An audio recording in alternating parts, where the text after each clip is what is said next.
Hello everyone, I hope you're doing well. So we have David, welcome Peter, Declan, hope you're well. Elidio, welcome. Vic, is this the Mankini stream? No, I'm afraid not. That may be Friday, but it remains to be seen. Magister, welcome back. To Heller, welcome. Nico, welcome to the stream. So Peter says, actually looking forward to this. That's good. What are we discussing? We can discuss whatever you like. If you want to post a question in the chat, I'll attempt to respond to it, or somebody else will. Top European COVID deaths toll. So that's basically what we're going to talk a little bit about today, of course. Just I'll welcome everyone else in and then we can start. Welcome to Lenny, Miss Nomad, hope you're well. John O'Sullivan, sorry, hope you're well. Welcome to the stream. Brenda, welcome back. Jerry, how's it going? So up to 25. Remember guys to smash that like button. It gets more people on the stream and we can get this ball rolling. So I hope everyone's feeling well. So I'll just give you a bit of an update what's happening here. So in Italy we reduced some aspects of the lockdown yesterday. So the 4th of May, yesterday Monday, we managed to reduce some of the restrictions. Killer, welcome. How has austerity affected Britain's ability to tackle COVID-19?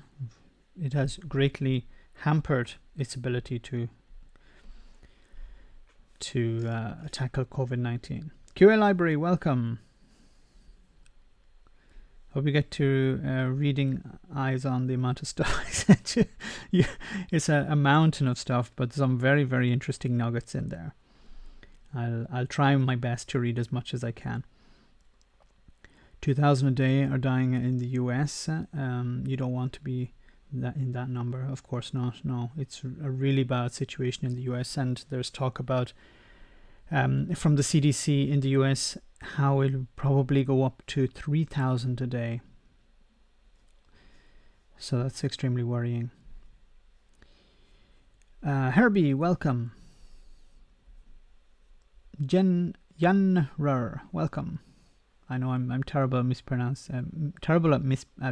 I'm fantastic at mispronouncing names. I'm terrible at pronouncing names. Hamster tamer.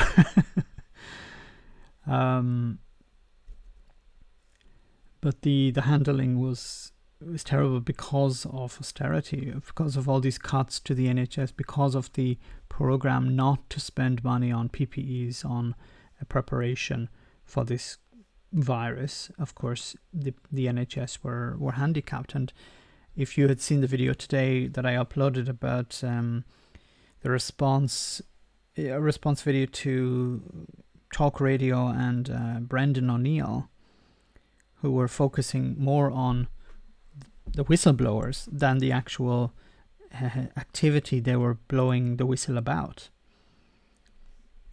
I've been told in the US it's more like 30,000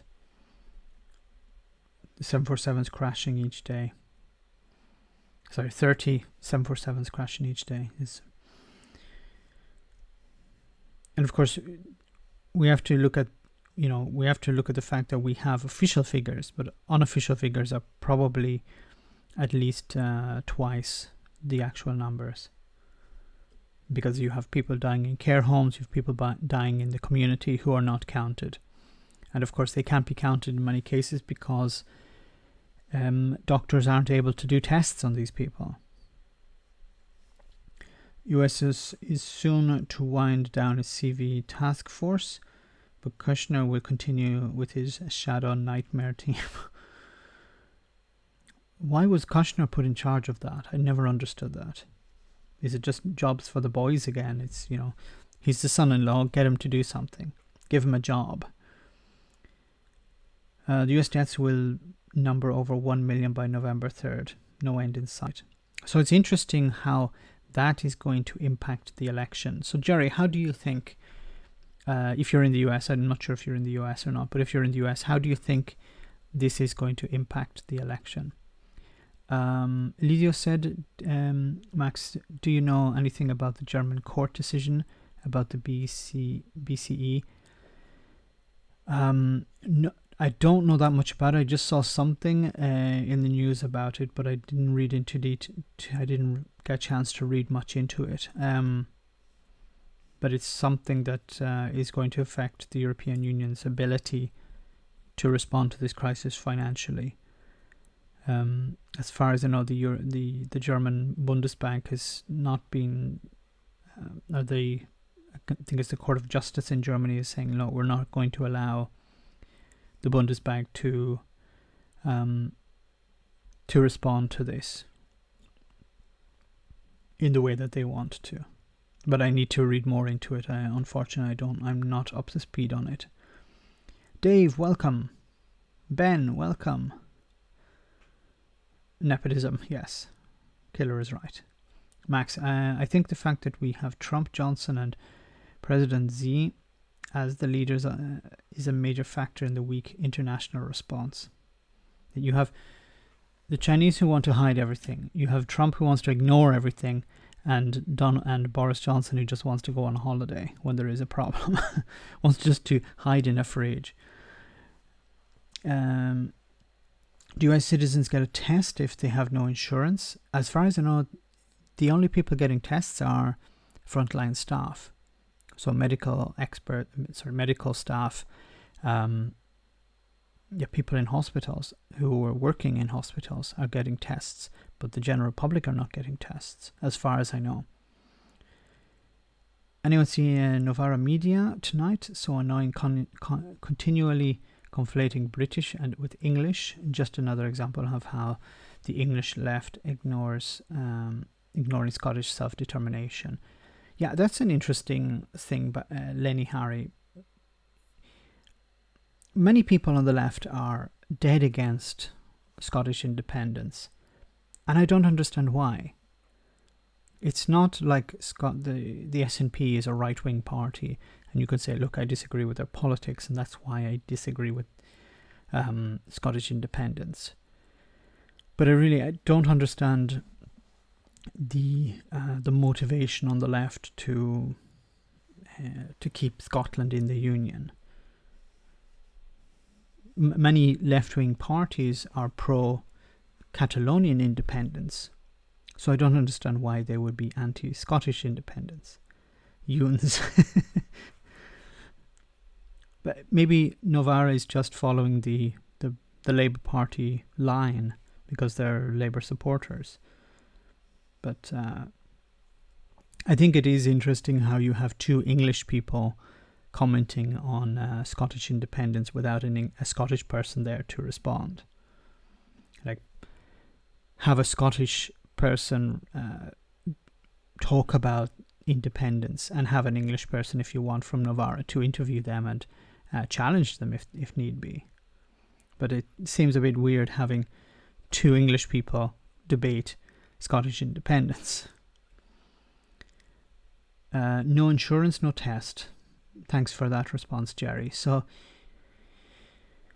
many people are not going to get tested, and especially people who probably need a test more than anyone else. If they're homeless people, they're more likely to spread the virus because they're going to be not self-isolating, they're not going to stay at home, so they're going to be wandering the streets, and they won't be tested. So I think the situation in the US is going to get much worse than before it gets better. Brazilian leader is far worse than Trump and Johnson. No, I agree. Bolsonaro is going out on the streets, shaking hands with people, organizing rallies, or his supporters are at least, to contradict the government line. He's the bloody president, and he's contradicting the government line. At least Boris Johnson isn't contradicting completely. At the beginning, he was somewhat contradicting the government line, but at least he's not doing it now. And even Donald Trump, to a lesser extent, is contradicting the government line, wearing masks and stuff like this, where he said, no, I'm not going to wear a mask. It's not as brazen and it's not as bad as what Bolsonaro is doing. Bolsonaro is calling it a hoax, calling it a simple flu. He even responded when people said the media had said that many people were dying per day, and he said, who cares? No matter what you think of Trump, he hasn't gone that far yet. Jeff, Michael, welcome. Jeff, welcome. Leighton, welcome. Sorry if I don't respond to all of your comments immediately. Of course, you can repost it again and I'll try and respond to it. Trump will be gone in 4 years and 8 months. Brexit is forever. Max, those official figures are not correct. The Florida governor, DeSantis, has blocked all state coroners from disclosing COVID-19 deaths. So if they don't even know how many people are dying, they're going to see their hospitals overwhelmed immediately or fairly soon, because people will start to feel sick and they'll go to the doctor, they'll go to the hospital. And Glasgow Kiss, welcome. And they're going to overwhelm their healthcare system in Florida. And then they can't deny the number of deaths. Westminster can afford to lose the revenue of oil, which is hurting them at the moment, and tax from whiskey. We were told we could only stay in the EU if by voting for independence. By not voting for independence, yes. Did you watch the Joe video about the UK lockdown protest? No, I haven't seen that. I must check it out. Thanks, Jamie. Was it a Joe joke video or a Joe serious video? Because they make both serious and funny videos. John Hart, welcome. Hello, Chris, welcome. Sorry I'm a bit late, don't worry. We just started.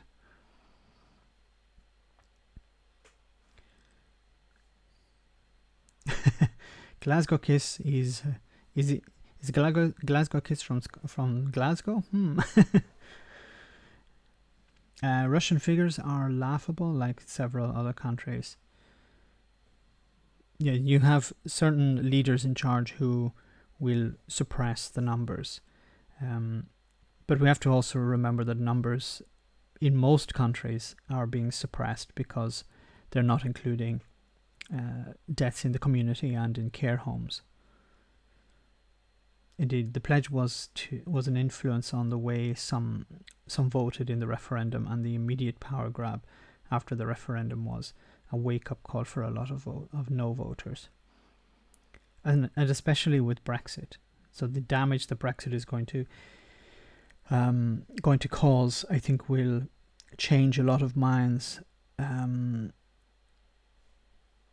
Change a lot of the minds of the people who had originally voted against independence.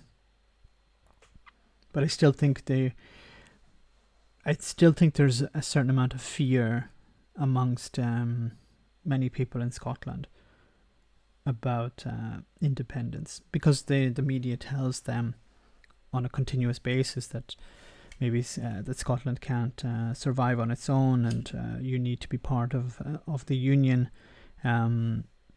The tradition of being part of the union, the union has gone back centuries. It's not the time to separate that, to destroy that union. But I think Scottish independence, like Northern Ireland rejoining with the Republic of Ireland, is inevitable. You can attempt to block it for a certain amount of time, but I think it's eventually going to arrive. If it's not next year, it could be the year. The following time there's a referendum, but I think Brexit is really pushing it in that direction. Sometimes I think about being a fly on the wall in in the meetings between the Queen and Boris Johnson. And how did he explain to her the merits of Brexit? How did he explain to her that Brexit is a good idea, and at the same time acknowledge that it was going to drive Northern Ireland away? Thank you so much for that kind donation, Jerry Watson. Not much, but no, every bit counts. Thank you so much. The notifications aren't working. Why is that not the case? Just a moment.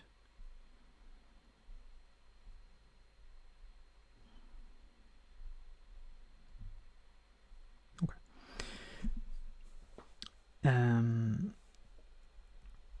But I'd like to see how Boris Johnson explained how Scotland is going to leave the Union. Here we are. And how Northern Ireland will eventually become part of the Republic of Ireland, as a united Ireland. How he explained that to the Queen, and how she sat back and said, "Okay, I'm fine with that." Yes, we've been on the drip feed of the message "too wee, too stupid, too poor" for many years. He tried to get Queenie pregnant. The UK can never recover from Brexit. It's not going away. And will be there in the immediate foreground when Trump is a distant memory of the nightmare you had decades before. So I think this is a misunderstanding also that Brexiteers have, is that they think that Boris Johnson and Donald Trump being friends will somehow influence the free trade agreement. No, it's something that is dealt with over a period of time. It's not something that's decided by the leaders of the two countries. So whatever trade deal that eventually comes out of it could be in place maybe years after Boris Johnson is Prime Minister or Donald Trump is President. Thank you very much, Glasgow Kiss. Yes, if you'd like to become a Patreon, that's great. And if you'd like to have your question read out at the top, prioritized, you can do a super chat. Thank you very much for posting that, Glasgow Kiss. And smash that like button. So up to 75, that's great. So what I'll do is, as always, I'll jump between the hit the like for the sake of the hamsters. So I'm going to jump between your comments and the great calf. Well done. Liked. Between your comments and the topics that we're going to cover tonight. So we have here, poverty kills people after coronavirus. We can no longer ignore it. So even before the virus struck, life expectancy was in decline for those who at the sharp end of Britain's growing health inequality. So I think it's very important to remember that healthcare is politics. Politics is influencing healthcare. And it's not just in the United States, but it's also in the UK and in Europe as well.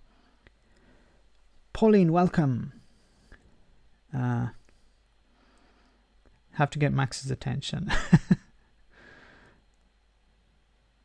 Lack of money. No, don't worry. If you can't afford super chat, don't worry. I'll try and respond to your question some way or another.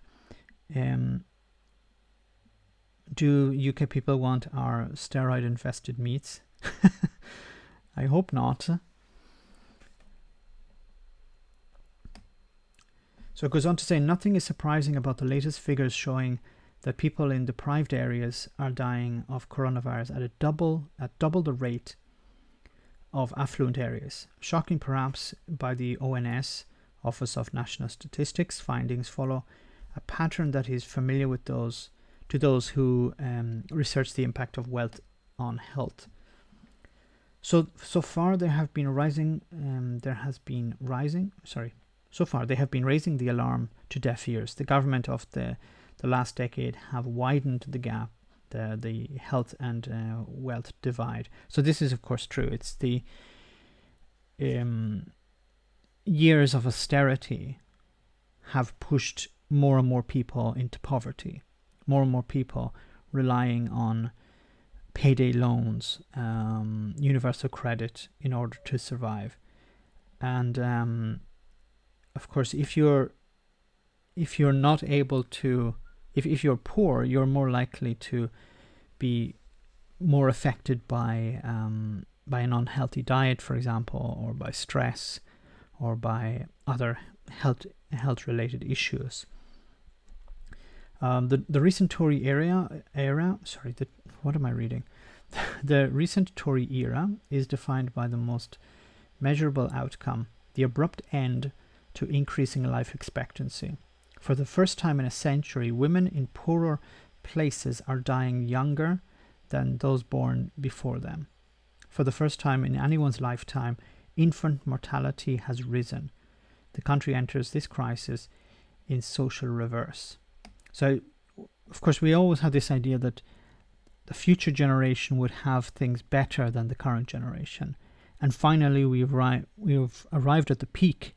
We've arrived at the point where future generations will have it worse than current generations.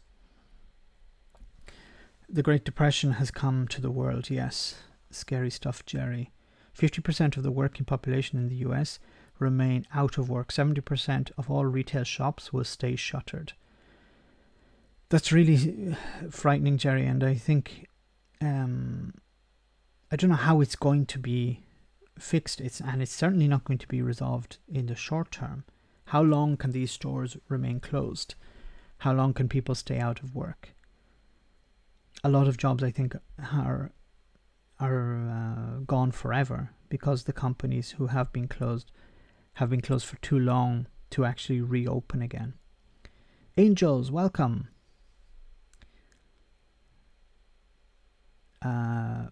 Good evening, Max and all. Melt and Callum are both watching and are fans of your coverage, Max. Oh, that's very nice. Much appreciated. Stay well.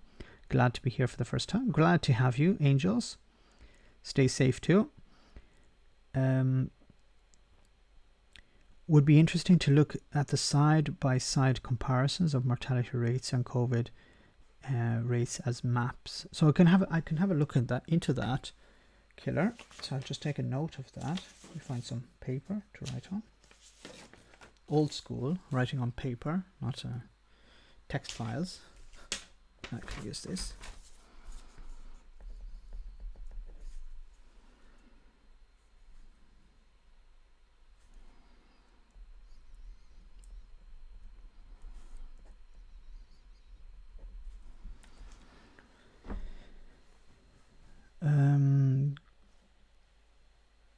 Are suicides included in those figures? No, 80% for long in the US. So in the US, I remember, Suzanne, welcome to the stream. I remember in the US it said that people had received $1,200 last month. But for this month, what's happening? Wait, he needs a quill too. I have to lick the quill first.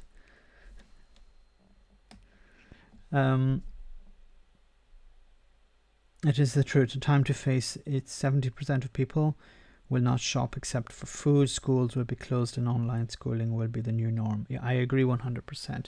We're going to move into a new normal where people will do their shopping online only. A lot of people had decided not to do that. Evening, Kevin. Welcome. Truly hateful spewer. And Brendan know nothing today. So welcome, Stu. I think what's going to happen is, so until now a lot of people liked going to stores, liked going to shops and doing their shopping in person. Now that they've been enforced to do it online, they're seeing it as quite convenient, and I think they're going to continue that trend. And you're going to see more and more smaller shops and high street stores closing because they don't have the numbers to sustain it. And of course, At the moment, rents are extremely expensive in many town centres. So unless that changes, you're going to see many shops close. Because if you're paying £5,000 or $6,000 per month to rent a shop in the centre of a town, and that town is dead at the moment, you're not going to be able to keep it open. You're not going to be able to maintain that business. So you're going to have to find an alternative or close. Max Wrong, only 80% of those who qualified have gotten the $1,200 payment. Over 20 million still have gotten nothing, haven't gotten anything. And the payout was a one-time payment. Thanks for that notification, Miss Nomad. So many people got it. Not everyone got it, and it was a once-off. But surely they're going to give people another payment. Otherwise, they're going to have to reopen businesses again. And if they're reopening businesses, you're going to have a spike in infections once again.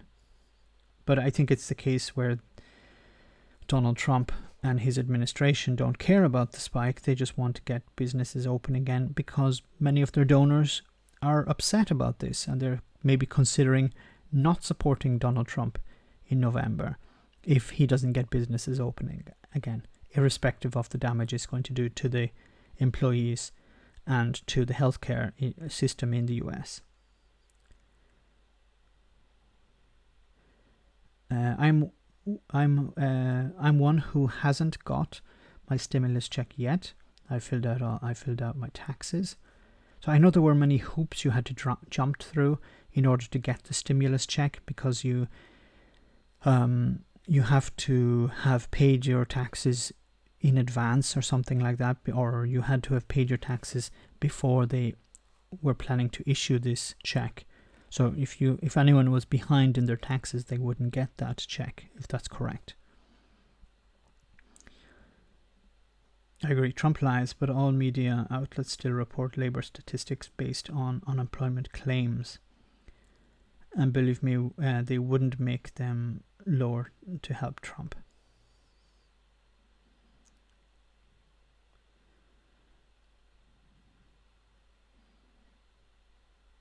Only if they get 1%, they'll get another payment. Just you watch. Yeah.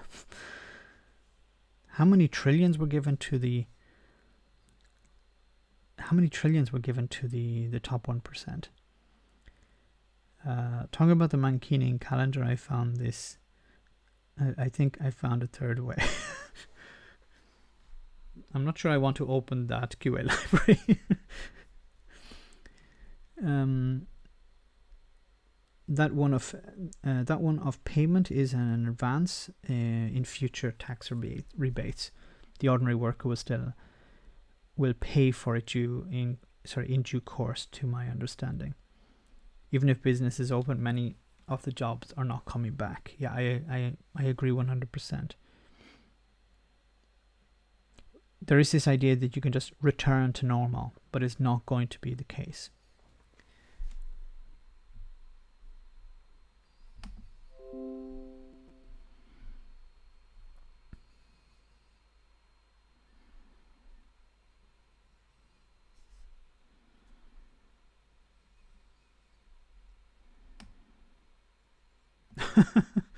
Okay, I'm just looking at what QA library had sent.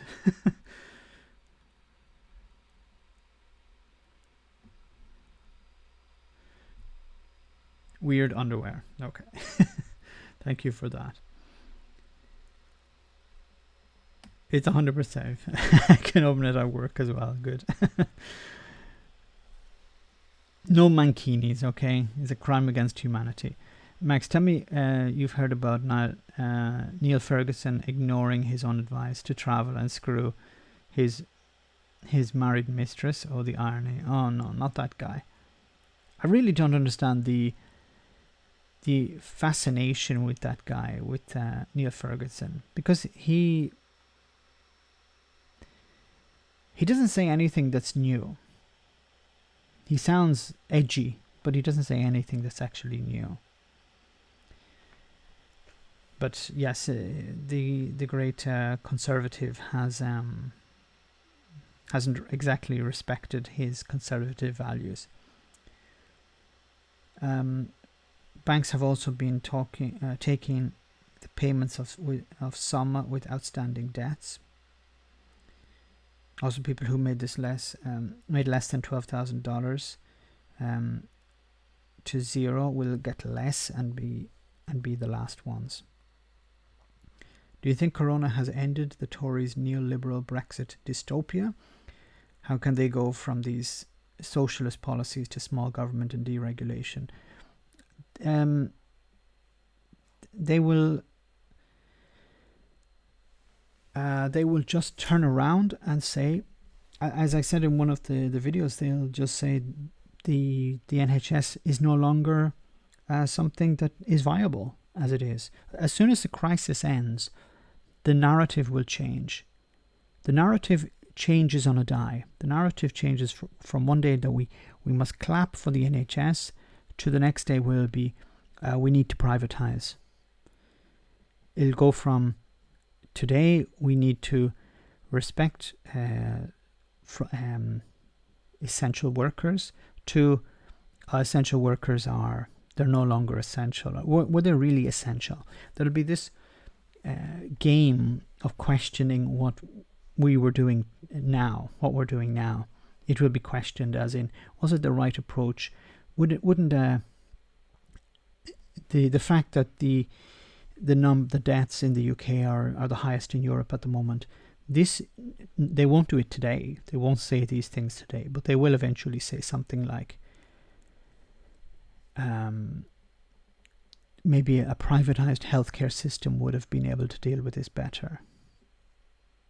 And they'll promote that as a policy. It's a charity that funds research into men's health. Ah, great. Thanks for that, QA Library.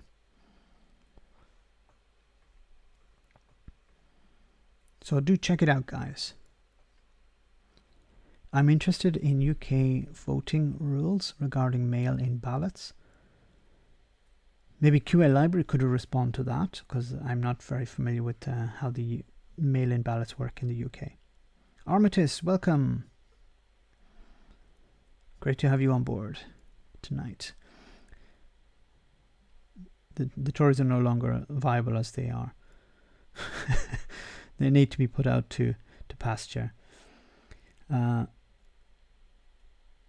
lot, if not all, of the banks have changed their minds on taking money to pay for overdrafts. They're written off overdrafts. A UA lawyer did a video on this. They need to go to the Bismarck system.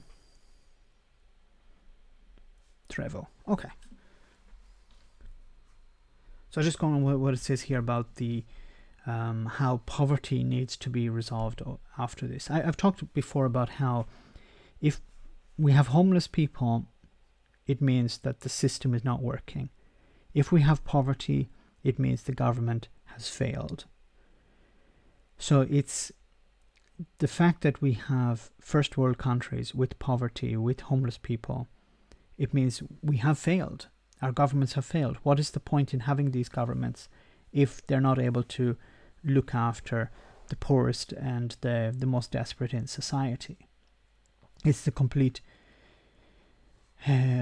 failure of a society that allows these things like homelessness or poverty. And it's not fair to allow charities to pick up the slack, because it's the role of government to deal with these problems. So it goes on to say, however, the fear remains that there will be another Grenfell Tower episode. That horror-filled gravestones on some dark figures. Life expectancy is 22 years shorter in Kensington and Chelsea's Grenfell ward than in Borough's Harrods ward. A big disadvantage is in life chances were laid bare by the fire, which promises... Why am I reading it like this tonight? I don't know why. With promises of lessons to be learned, but the news moves on. This time the coronavirus epidemic touches everyone, as all can see who is harmed most. This time double the death rate for the low paid.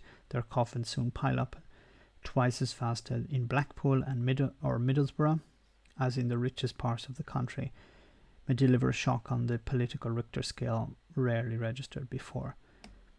I'm afraid that the problem regarding poverty is going to be ignored once again. There's going to be, and you can see it at the moment, a huge amount of money is being spent, but it's not to fix the problems of the past.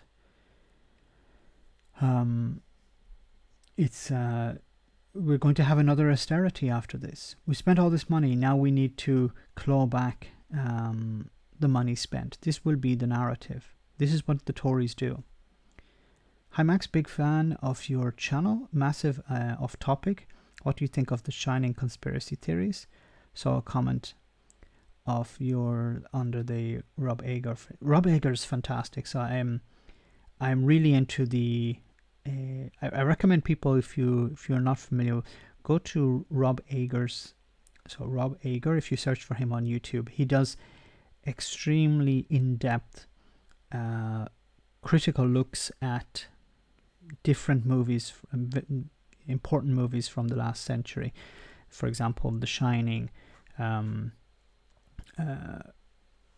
others by Kubrick, Full Metal Jacket, and many other films.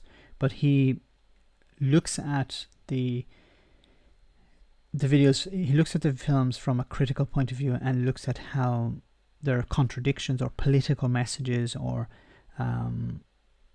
psychological messages within these movies.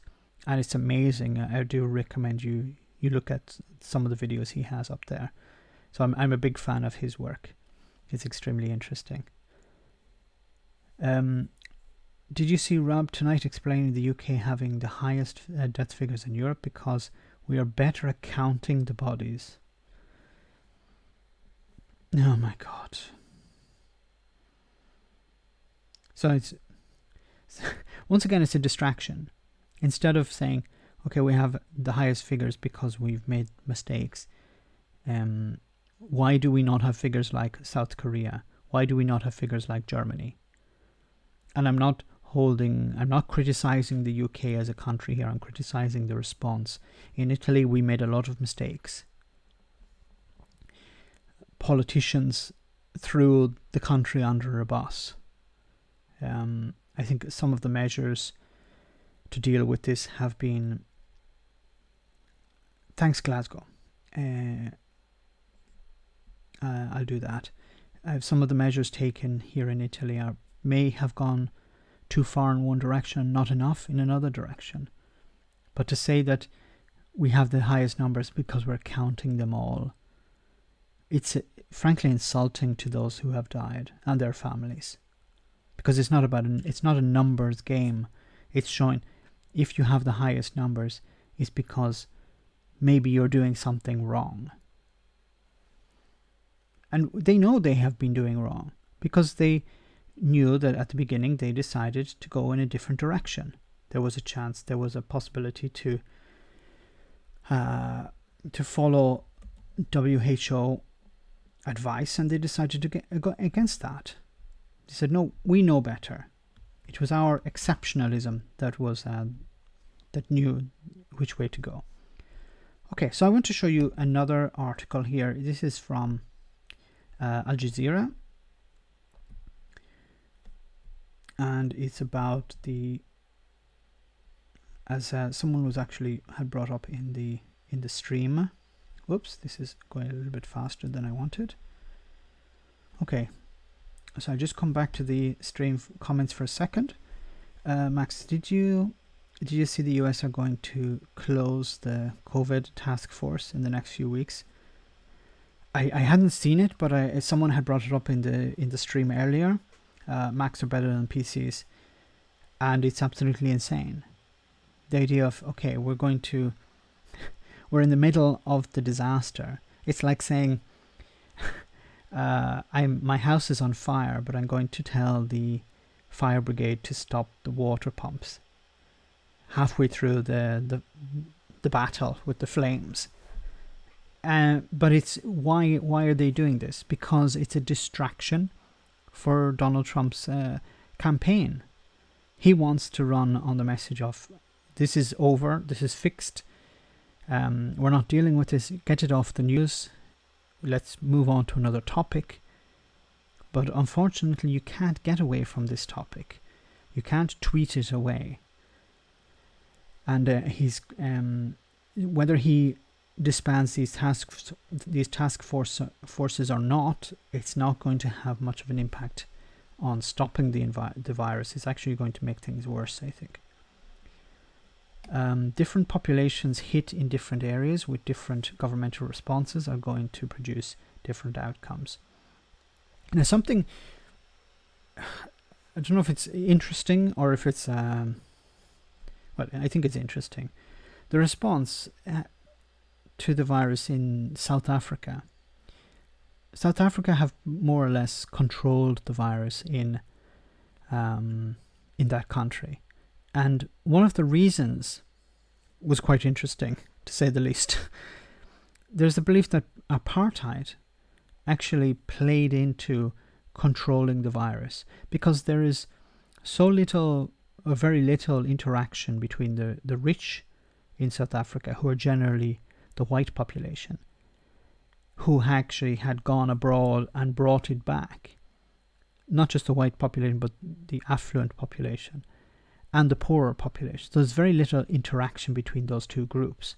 And in a way, it stopped the spread of the virus, which was an interesting piece of news. QA Library asks, any news on your Twitter account? Sorry, I didn't actually say it on, I forgot to mention it on Discord. No, it's not coming back. I am permanently suspended from Twitter. So I received a message yesterday, I think it was, from Twitter, and they said your account has been suspended. You're permanently suspended, I think it was, they had said. So I'm not coming back to Twitter. I may try to find some other way back. If I do, then I'll let you know. But at the moment, I can't get back onto Twitter, because they connected the account to your phone number, and I just have one phone number, so that's a bit of a pain. Because I found Twitter quite useful. It was a good way of interacting with a lot of people, but unfortunately that's gone now. La Commission, welcome. Trump is hilarious, scary but hilarious, but some of the crap that he comes out with, yes. Scary and hilarious at the same time. So,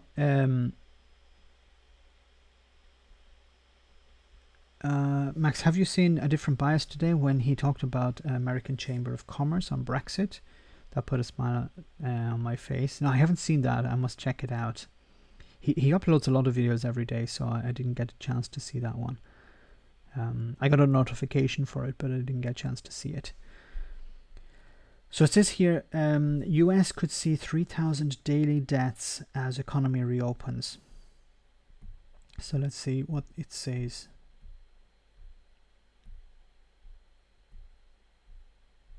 No, the screen is all black. Something wrong with my tool. Okay. Goldfinger, welcome.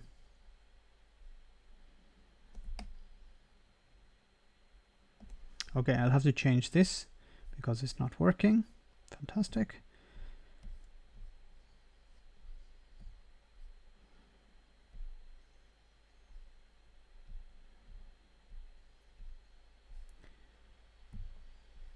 Whoops.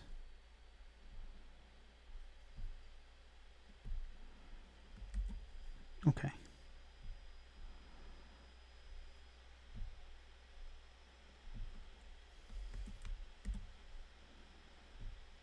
So I think it's interesting the difference in approach to this this crisis that's taking place between, for example, England and Scotland, and I think also Northern Ireland as well. So there's an attempt to organise the approach from Westminster, but other parts of the UK, other countries are not happy about this approach. So it says here,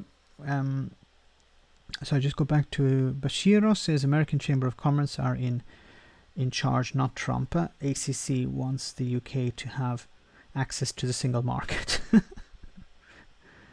And this is something, you know, I said before, it's that the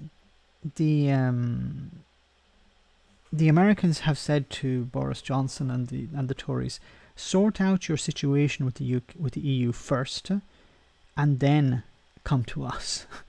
And this is pretty much the same thing. If you don't have access to the single market, we don't care about you. Does PayPal work? I'm poor. I'm ex-homeless, but can. No, Michael, don't worry. If you cannot afford, don't worry. Don't worry about that. When you're back on your feet, then we can talk about it.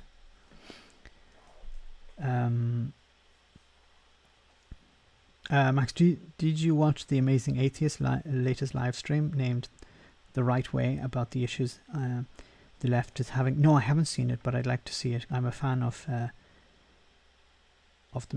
Amazing Atheist. What's his real name?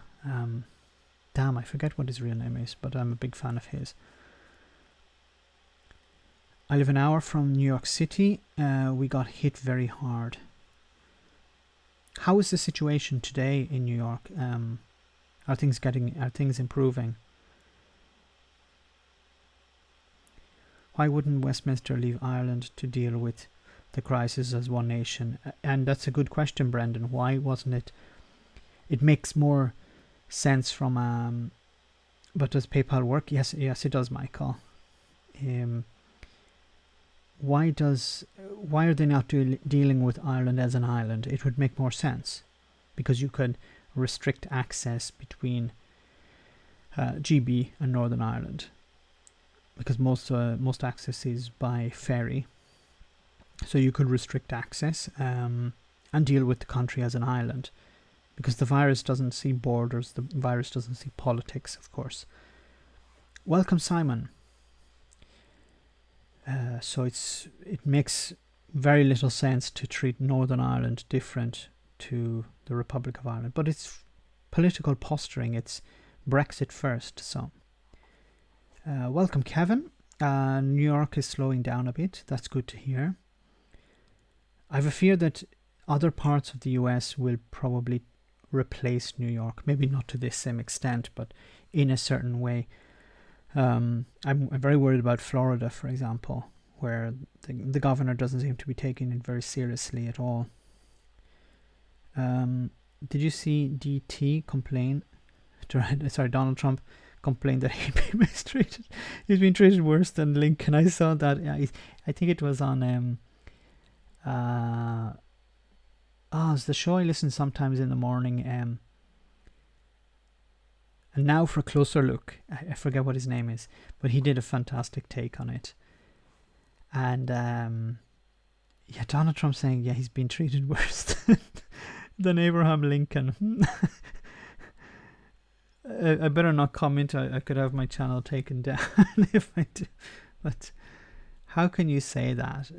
Obviously, he has no understanding to what happened to Abraham Lincoln. Abraham Lincoln, he used to drive a car, right? He had the car named after him, wasn't that? Guy with a weird hat, a weird beard. Don't like guys with beards. Don't like guys with moustaches. Anthony C, welcome. Great to have you on. Smash that like button. Seth Meyers, yes, I love Seth.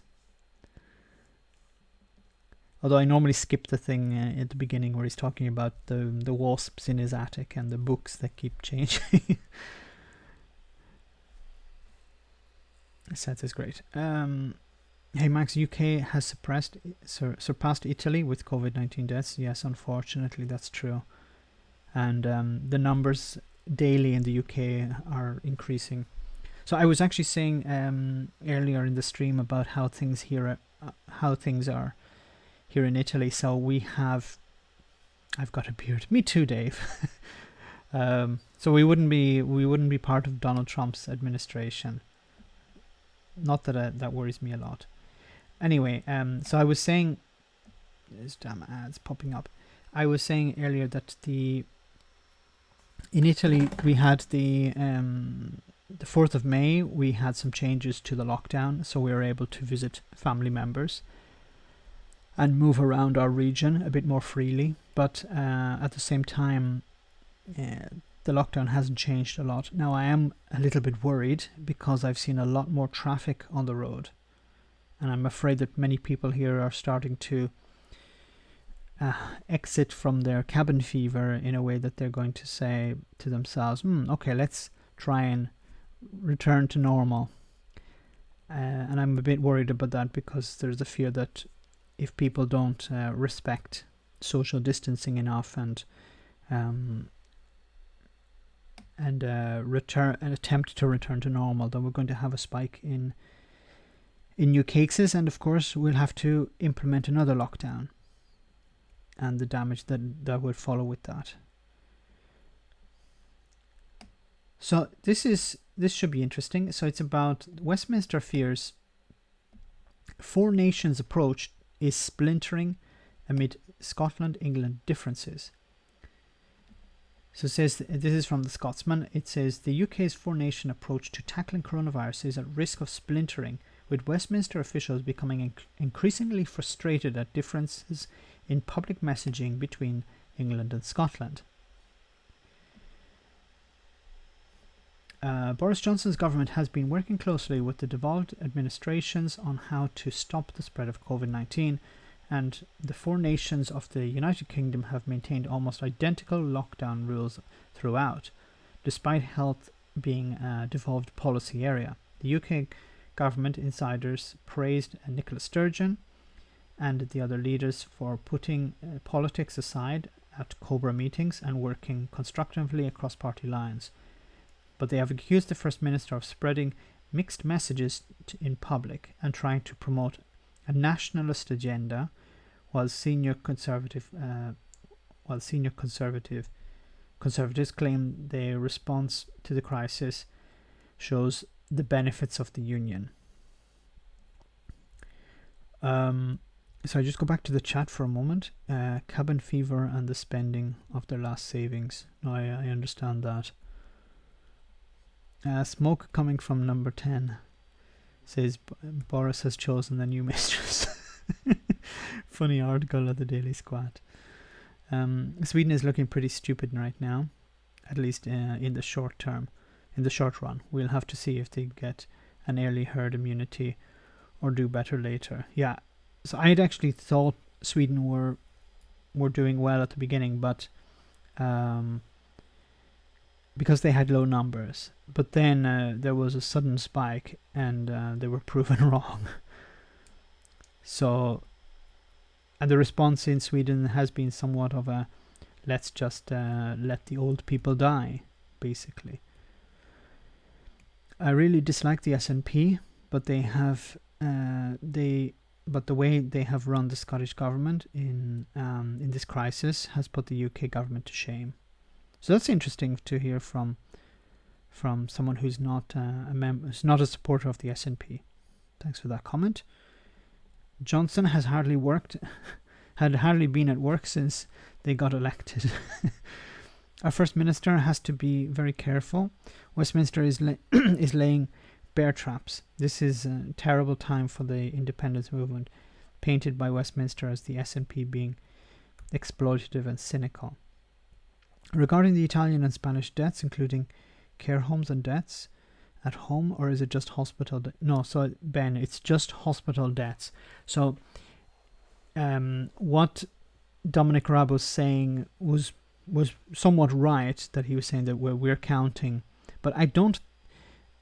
The numbers so he's right and wrong when he says that, because some of the numbers that are included are in care homes in the UK. But the problem is that the numbers are out of date. So they're not up to date. So in a way, Dominic Raab is correct when he says, yeah, we're counting more than Spain and Italy. And that's true. But it's difficult to identify exactly what the current numbers are. But the UK,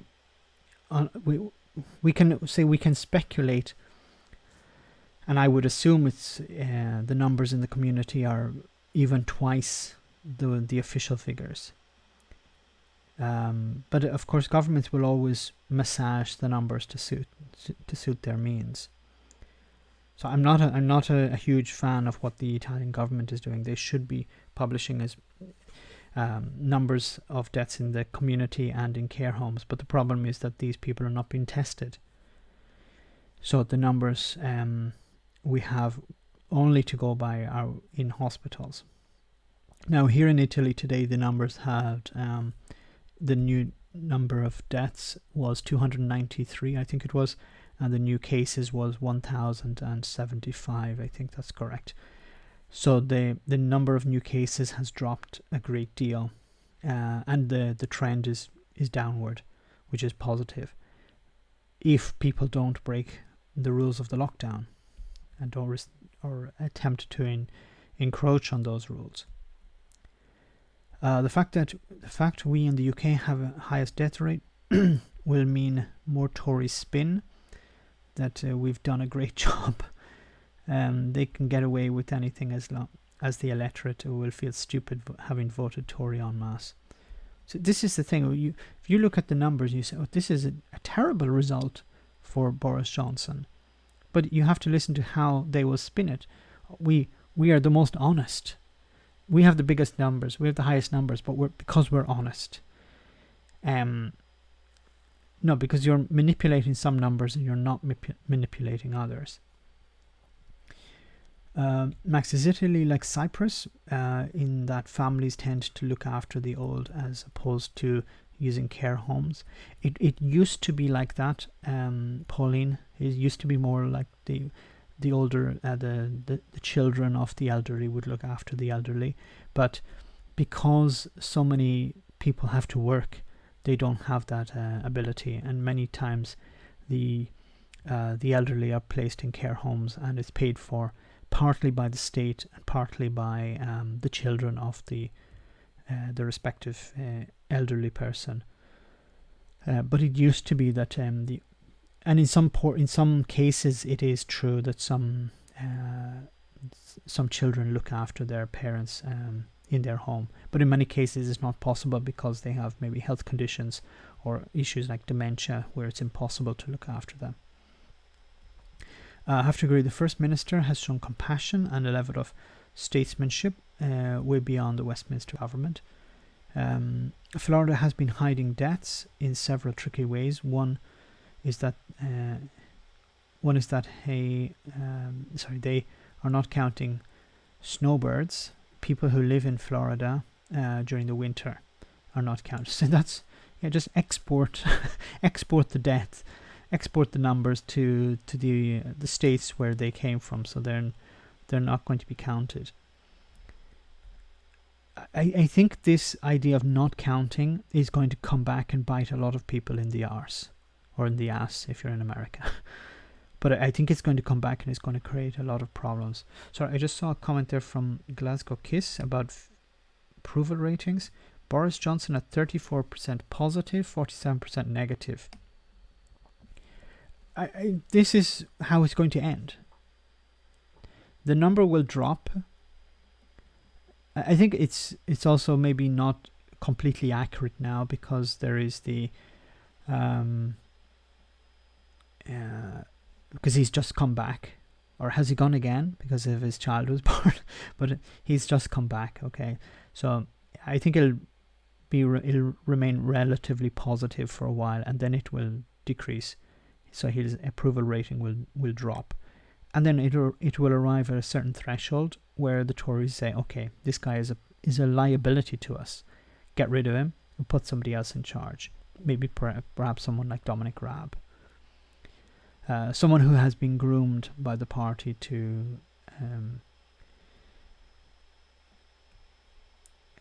lead, quote unquote. Surely, the Commission says that surely the right-wing press won't be won't be enough at some point. I think it depends on the narrative, but you can see how some of the press are turning against the government at the moment. So even the Telegraph was coming out against the government's and the death. So I'm not sure about the death figures. It'd be interesting to see how some of the mainstream newspaper or the right wing newspapers talk about the fact that the UK has leapfrogged France and Italy, Spain and Italy. Sorry. So that it'd be interesting to see. Hit the like, folks. The hamsters will appear in the calendar for August. Yes, just hamsters. We can do it like that. Okay, so I just want to go back to this article from the Scotsman. So it says, can I close this ad? Skip. Oh, okay. Anyway, the benefits of the union. So the idea that if we work together, we're able to deal with this problem head on. But in a way, if the leader is going in the wrong direction, then it's damaging to all. It's not just that the benefits of the union prove that everything is going to be a success. It depends. Yes, if the captain of the ship is going in the right direction, then you know that then you can talk about benefits of the union. But benefits of the union in this crisis, but it doesn't mean that it's an eternal benefit. Dr. Johans, welcome to the stream. Hey Max, hey guys, just finished work. I'll enjoy the stream on my way back home. All patients well up. Very good. Did you read my comment on the number of tests versus number of tested patients? No, I haven't seen your. I saw some comments from you on Patreon, so I will check those out. Thanks for those comments. But you're doing fantastic work there, so compliments on what you're doing, and stay safe for sure. So Keir Starmer will make Boris look like a joke. It's still, we're going to have to wait for Parliament to reopen completely before we start to see that. But I've made this prediction before. Boris isn't going to be there for a long time. He's going to be replaced. As soon as he has served his purpose, as soon as he has run out of steam, then he will be changed. He'll be replaced with someone else. So it goes on to say the entire UK entered lockdown at the same time, but Miss Sturgeon and the First Ministers of Wales and Northern Ireland have reserved the right to alter the current rules at different times to England if they choose.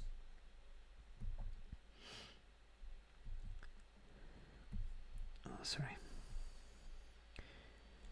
Yesterday, the Scottish leader hit out at claims that claims that figures in Westminster were planning for schools to return in June, saying the Scottish government, in discussion with the local authorities, will decide to a safe timetable for reopening schools.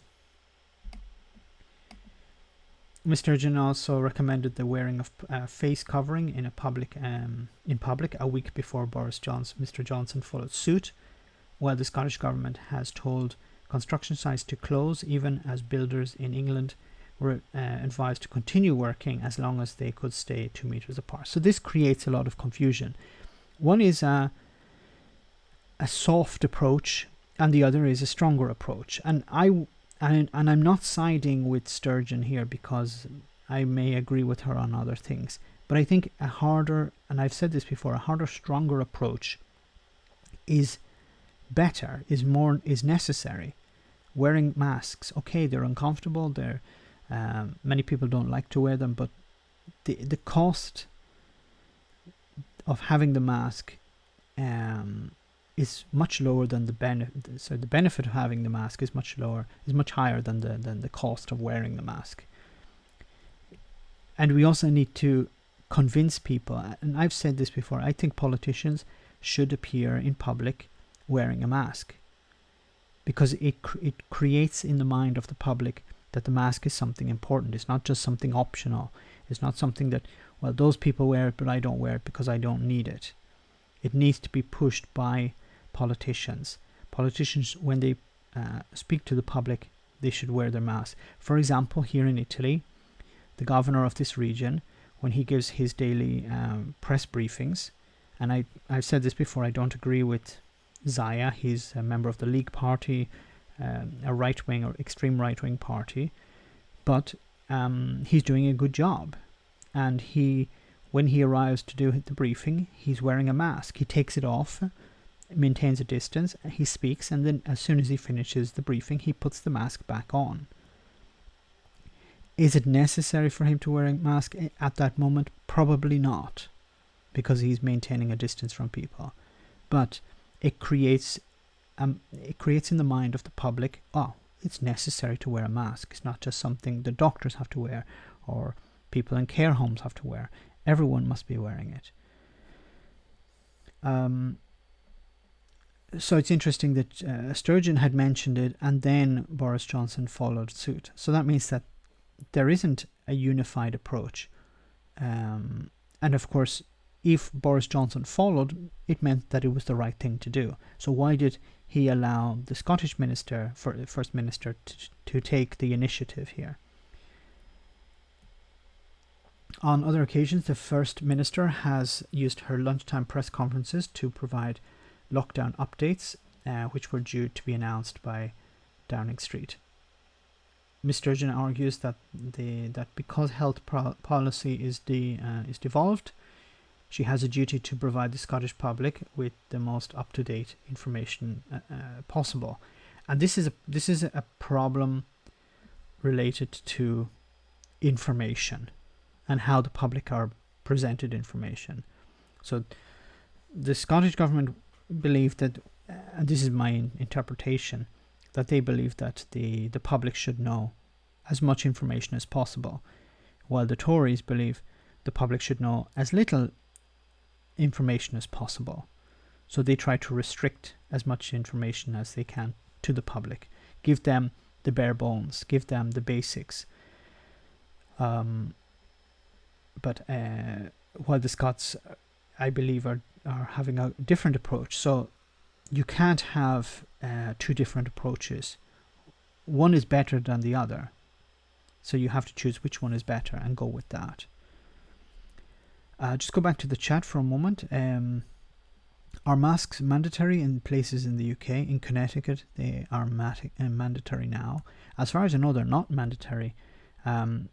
Someone in the chat may please respond to that, because here in Italy, to enter stores, into shops, all types of confined spaces, you have to wear a mask. In public, it's advised. I rarely see someone without a mask walking around in public.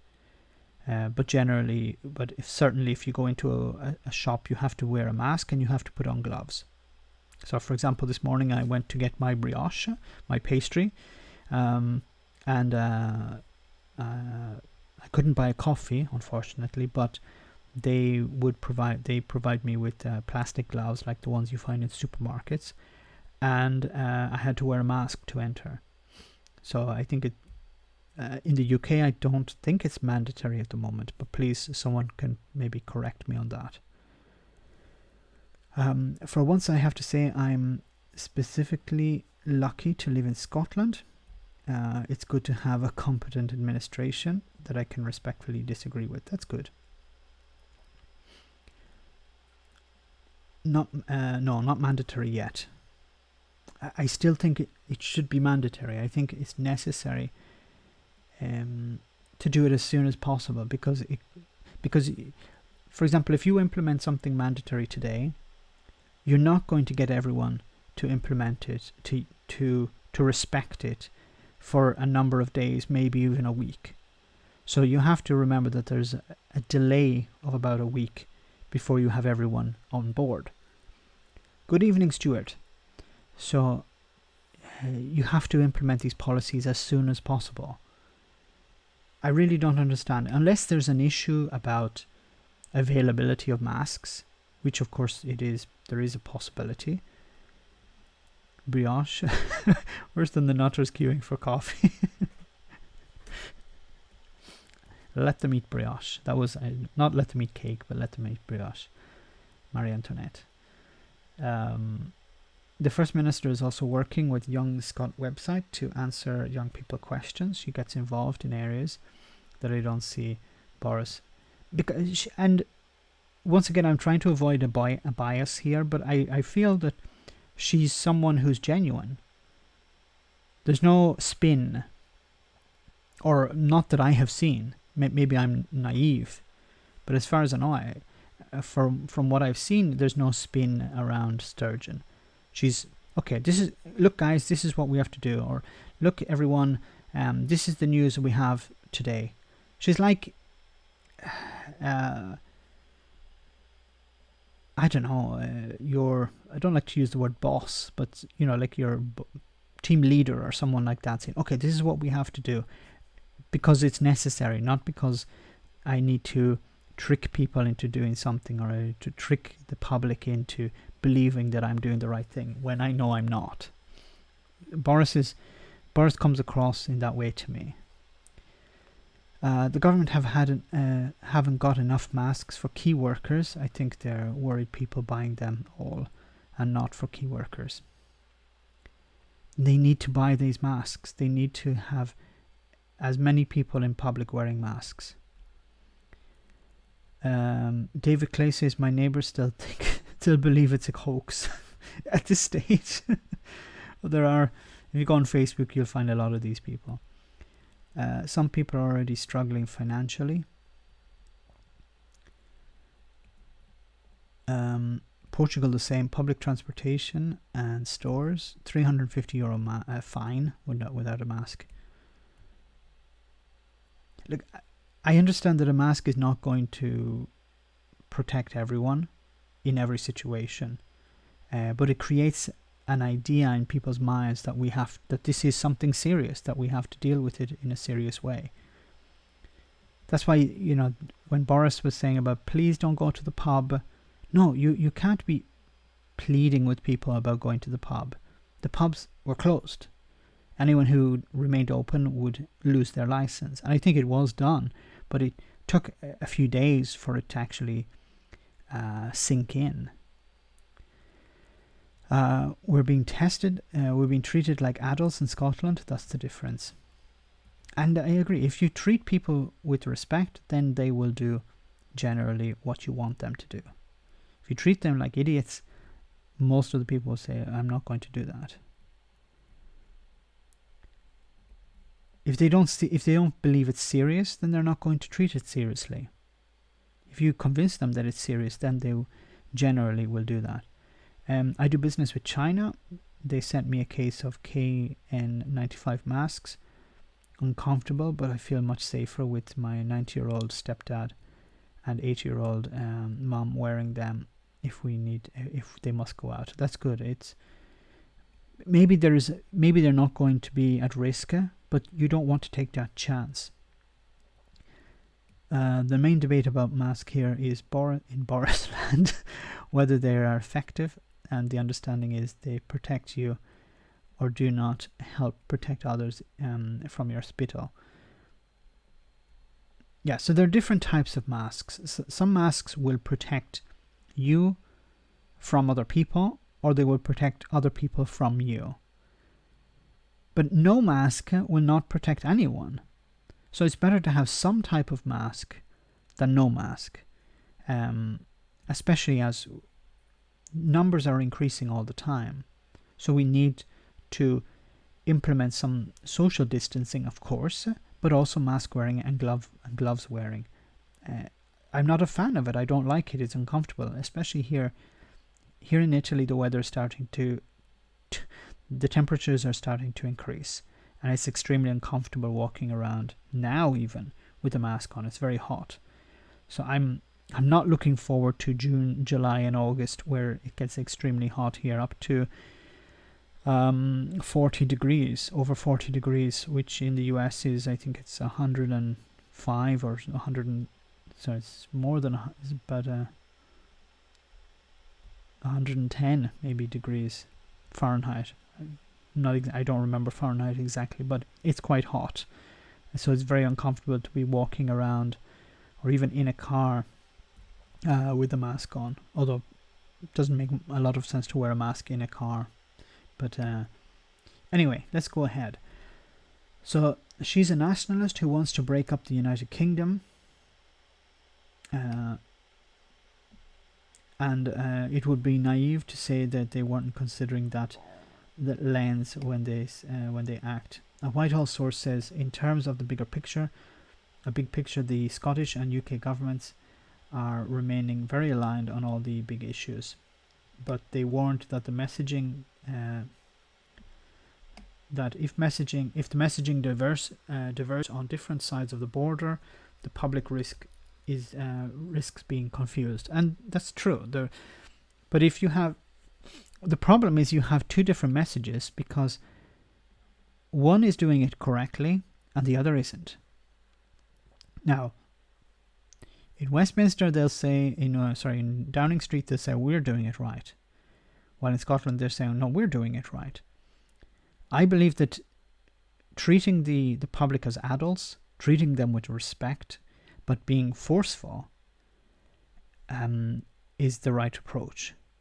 Now, if Boris Johnson was doing that, then I would agree with Boris Johnson, but I don't see him doing that.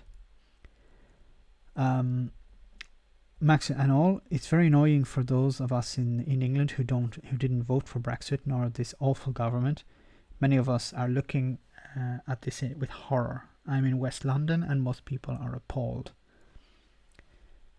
I saw a video where someone cut a hole in the mask to avoid excess perspiration. Oh my god. I'm very worried, Angels.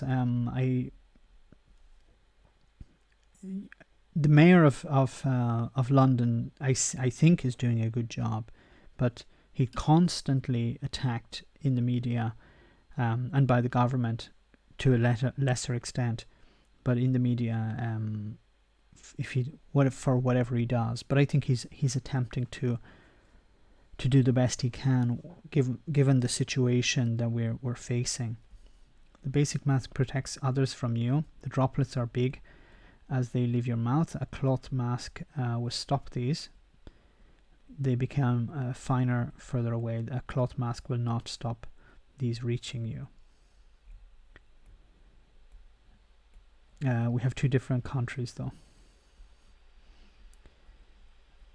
Masked and gloved up since day one. Well done, Lenny Harry.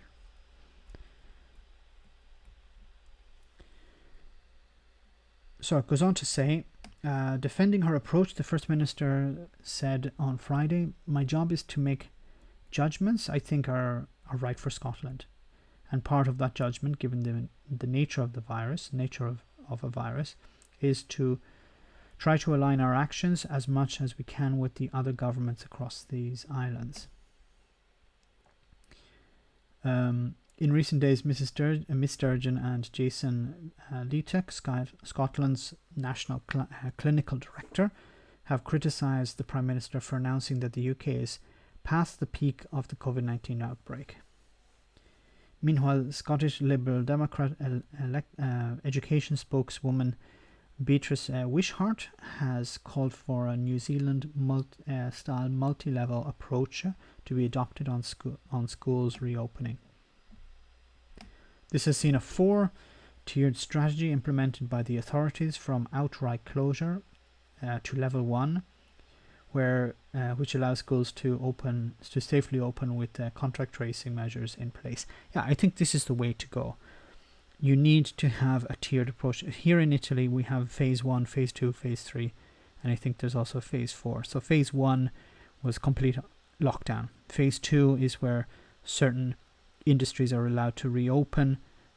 Shops are allowed to open if they are able to maintain social distancing, such as in many cases you only allow one person into the shop at a time. Gloves, masks must be worn, and then the next phase would be to perhaps open certain industries or schools where Night Raven, welcome to the stream.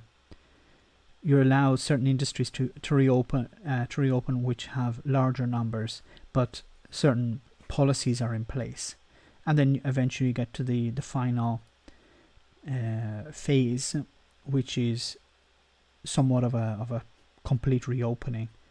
But I think things like mask wearing and gloves and things like that, social distancing, are going to remain for at least a year.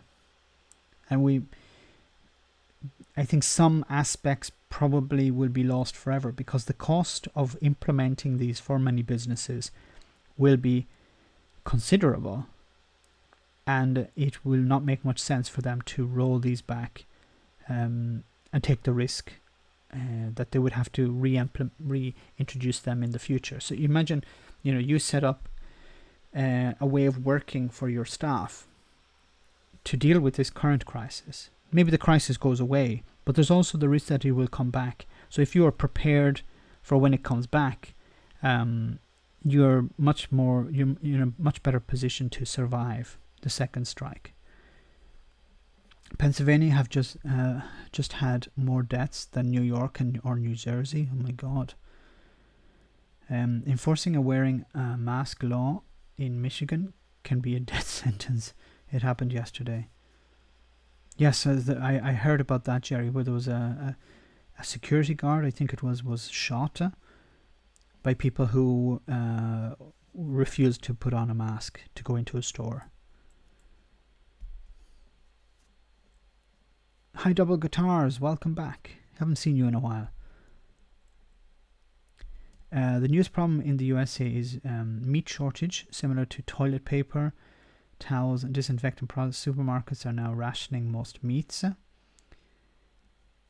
That's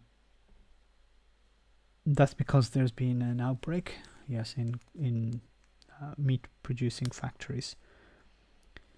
The US is not short of meat. The US is short of meat processing workers. They are getting sick and dropping dead. And the companies who have been asking Donald Trump to include them in an executive order to force their staff back into work. Jesus sliced. Welcome. Fantastic name. Suzanne, welcome. Sorry, I said already welcome to Suzanne. Sorry. I saw good evening and then I said, no, I thought I'd said hello to Suzanne before. I just continue with this article. So it says, Miss Wishart says Scotland should follow suit in a letter. So I think it should be a letter to Education Secretary John Sweeney. I believe that it's possible to replicate such a framework and set out the path in the new normal in Scottish education and beyond. So this is an interesting problem. Not just in Scotland, but every country. How do you maintain some sort of social distancing in a school? So in many schools, you have a teacher and a classroom of between 20 and 30 students. And kids don't stay sitting all day. They interact with each other. They move around. They congregate. How are you going to maintain that? The classroom is one issue, but outside the classroom, kids run around. They bump into each other. They come in contact with each other. They're not going to be wearing masks. A lot of them, they'll take them off. So how are you going to implement some type of controls in a school? I think it's going to be extremely difficult. I don't see it working out very well. Maybe I'm being too pessimistic, but I think it's going to be extremely difficult. Until we have a vaccine, of course.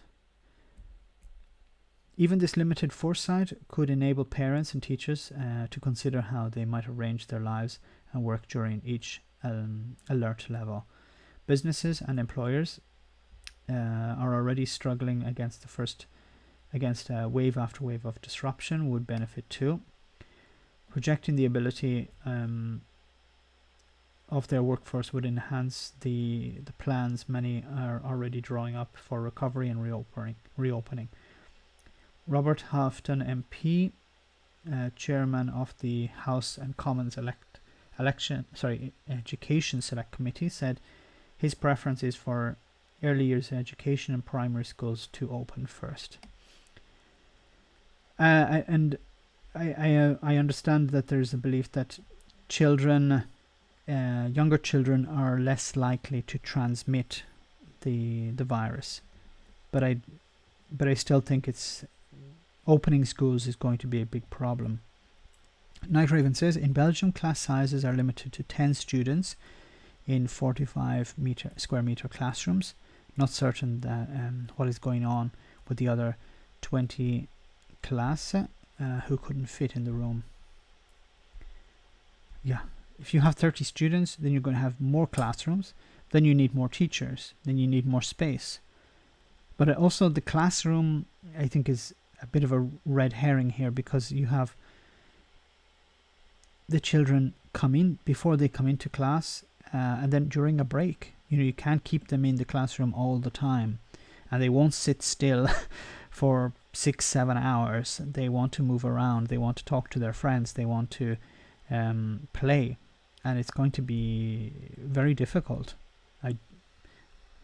But I'm not an expert, so I assume the experts are working on it. They're talking about part-time schooling alongside online education in Scotland, with deep cleans between blocks of students. But need kids back at school safely before parents are able to return to work. Yeah, it's a sort of, the parents can't return to work because the kids have to stay at home, but then the kids have to stay at home because the schools aren't ready. So there are a lot of things that have to be put in place before, measures have to be put in place before the kids can get back in.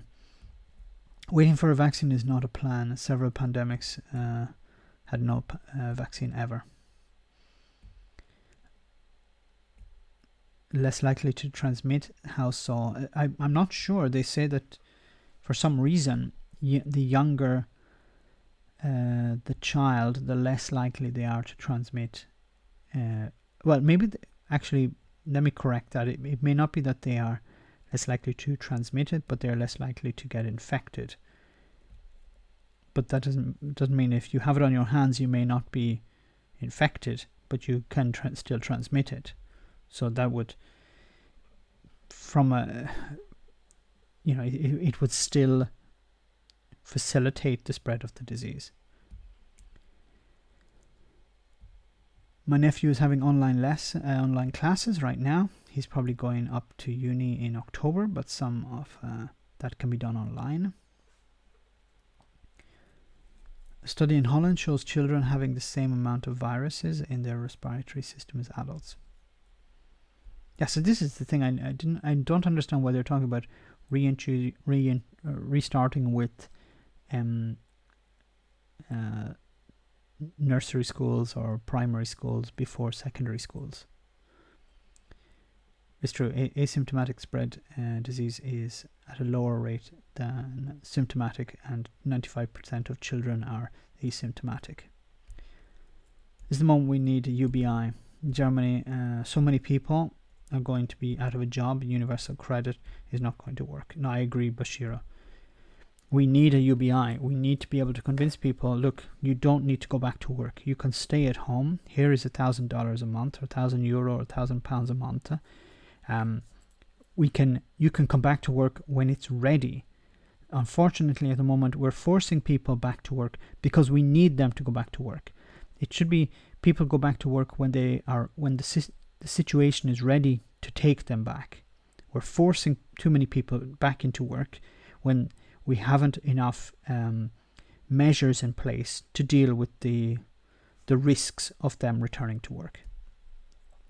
You're right about the businesses. Supermarkets are not, with new technology, not going back to pre-pandemic times with all that investment spent.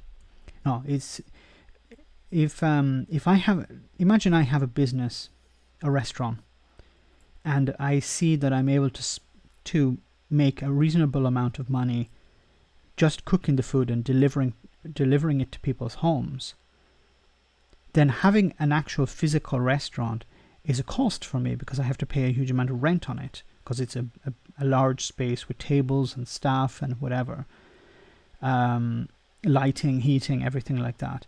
Well, it could be more cost effective for me just to have a kitchen that I can have pretty much anywhere, and do meals that way, and have a website and deliver meals to people's homes. Add some sort of extra services with that.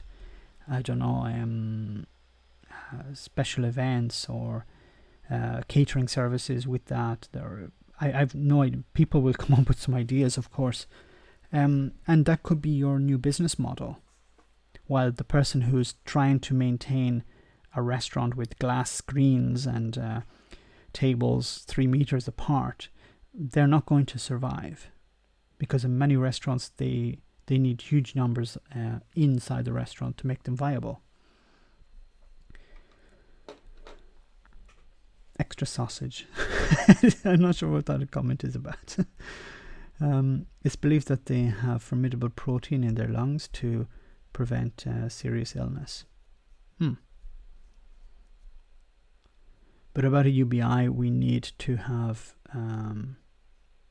we need to start looking seriously at a UBI. And unfortunately, any approach so far to a UBI is a very small pilot project in a small village for 3 months. And of course it doesn't work.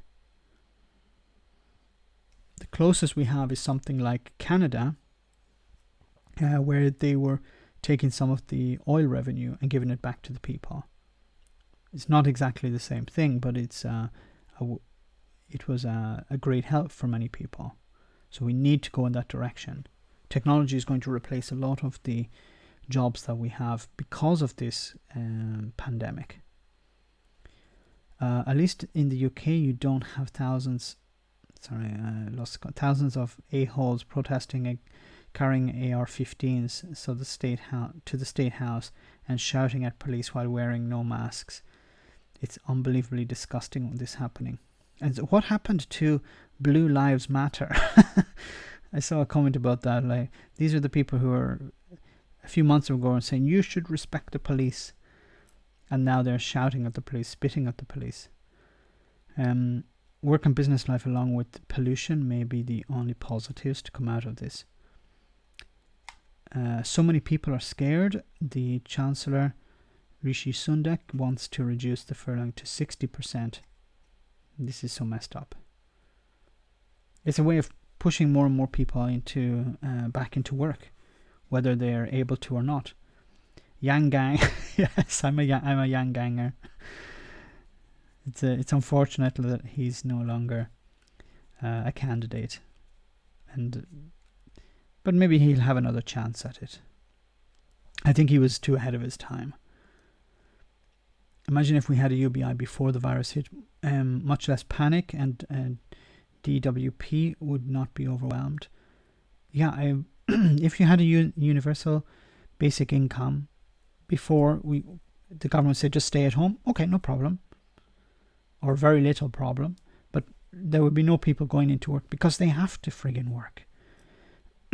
Universal credit should be the minimum wage per average working week. At least that, but the best would be a UBI. I doubt it will help. The coronavirus has mutated to be even more contagious now, and the new study of the DNA in the EU versus US versus what's come out of China. If it mutates, we're in big trouble, because we can have a vaccine, but the vaccine may not be as effective as we want. Nihilist lives matter. Well, not really. Nothing matters. Nothing really matters. Supermarket plans were coming away in 5 years. Pandemic has fast forwarded these plans to within 5 months. I agree, Andy. I've been talking about this before, back last year in some of the videos, or maybe some of the live streams, about we're moving towards a technology-based economy. So we need to provide an alternative for people to survive. A UBI is one way of dealing with that. And of course, automatic checkouts or whatever in supermarkets is the first step, and then the next step would be what they're doing in Amazon, I think, with Amazon store in California, I think it is, or maybe in New York, where you walk in and there are no staff. You scan your credit card as you enter, and then you pick up whatever you need and you walk out, and it's automatically paid. And then after that, of course, everything is done online, so that you don't even need to go to the store. It's always been my life matters, yours doesn't. Well said. The S&P were considering rolling out a trial UBI out in Fife, Glasgow, and at third place, I don't recall right now. It was swept aside a while ago, though, around Brexit referendum. I really hope it comes back, but I think eventually we have to do something like that. Also, the only way to kickstart the economy is to put cash right in the pockets of people so they can spend. Exactly. So there is this idea that people look at, oh, well, a UBI would cost £15 billion a month or something like that. But it's not the cost. It's money that's given to people and they reinvest it in the economy. That's how it works. It's not money that's put on a big pile and burnt. It's not money that's given to weapons companies who make it into missiles that explode when they hit a building. This is money that's given to people and it's reinvested in the economy. It's not going down a hole. So you can't look at it as this is how much it costs, because the money comes back. It's more like an investment than a cost. You sound rather calmer than on the Brendan. Not knocking you, because it was a disgrace and there's nothing wrong with well-placed anger. It's what really annoyed me about the Brendan O'Neill guy. I don't know him that well, okay, so I'm not an expert on him, but from what I've seen, he is the type of person who just wants to get attention. So he'll attack someone in the media, or he'll attack someone about something just to get attention, and then he will respond as, oh, I'm the victim here, I'm just speaking the truth. It's a way to throw, the petrol bomb and then claim that you were the victim of that petrol bomb thrown. But what really, really annoyed me about him was how he is using this issue to attack people who are being directly impacted by this issue. We can have arguments about abstract things, about freedoms or politics or the rule of law, things, or in general, we can talk about abstract things. Let's say freedoms, for example. But those people who were complaining about the PPEs, it was not something abstract they were complaining about. It was not some sort of political game that they were playing. They're putting their lives on the line every day. They're like soldiers going into war and they realize that there's one rifle between 5 soldiers, or that the rifle they receive doesn't fire correctly, but they're still asked to go into battle. It's the equivalent of that. And then you have somebody on the sideline who's complaining about those people complaining. Not complaining about the problem of the rifle, not complaining about that the rifle doesn't fire or there aren't enough rifles, but complaining that the people are complaining about that. Knowing full well that he's not going to be asked to go into battle, and knowing fully well that he, in a way, I think he knows that the rifle is not working, and he knows that there aren't enough rifles. But for him, it's more, well, I have to score political goals here. I have to attack the messenger because it serves my purpose. It elevates me amongst the club, the football team. Like I said at the beginning of the video, it's like a football team. analogy. I support my football team irrespective of what they do.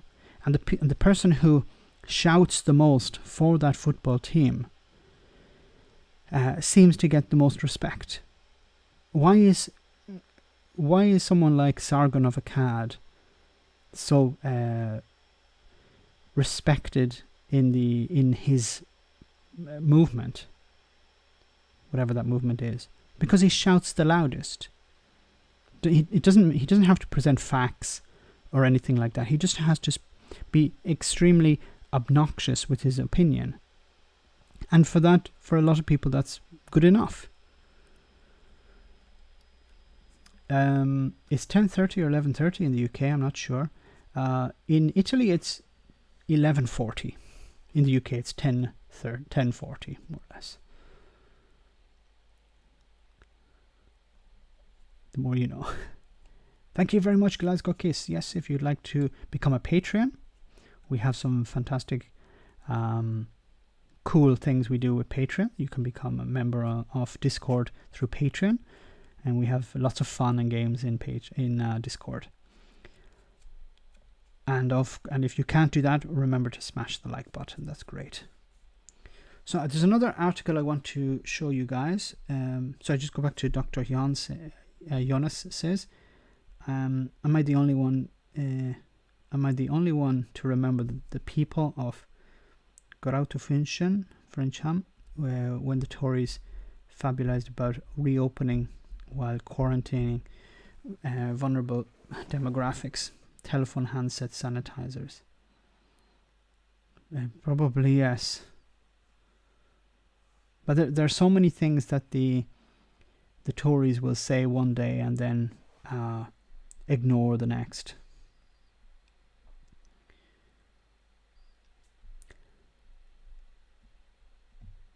Because it's politically expedient for them.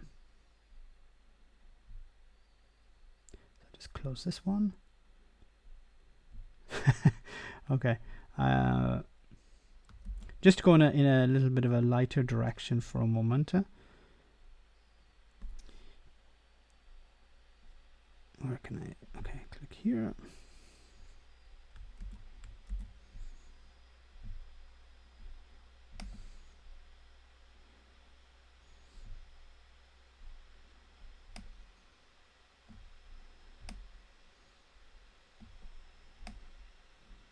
Trying to move it.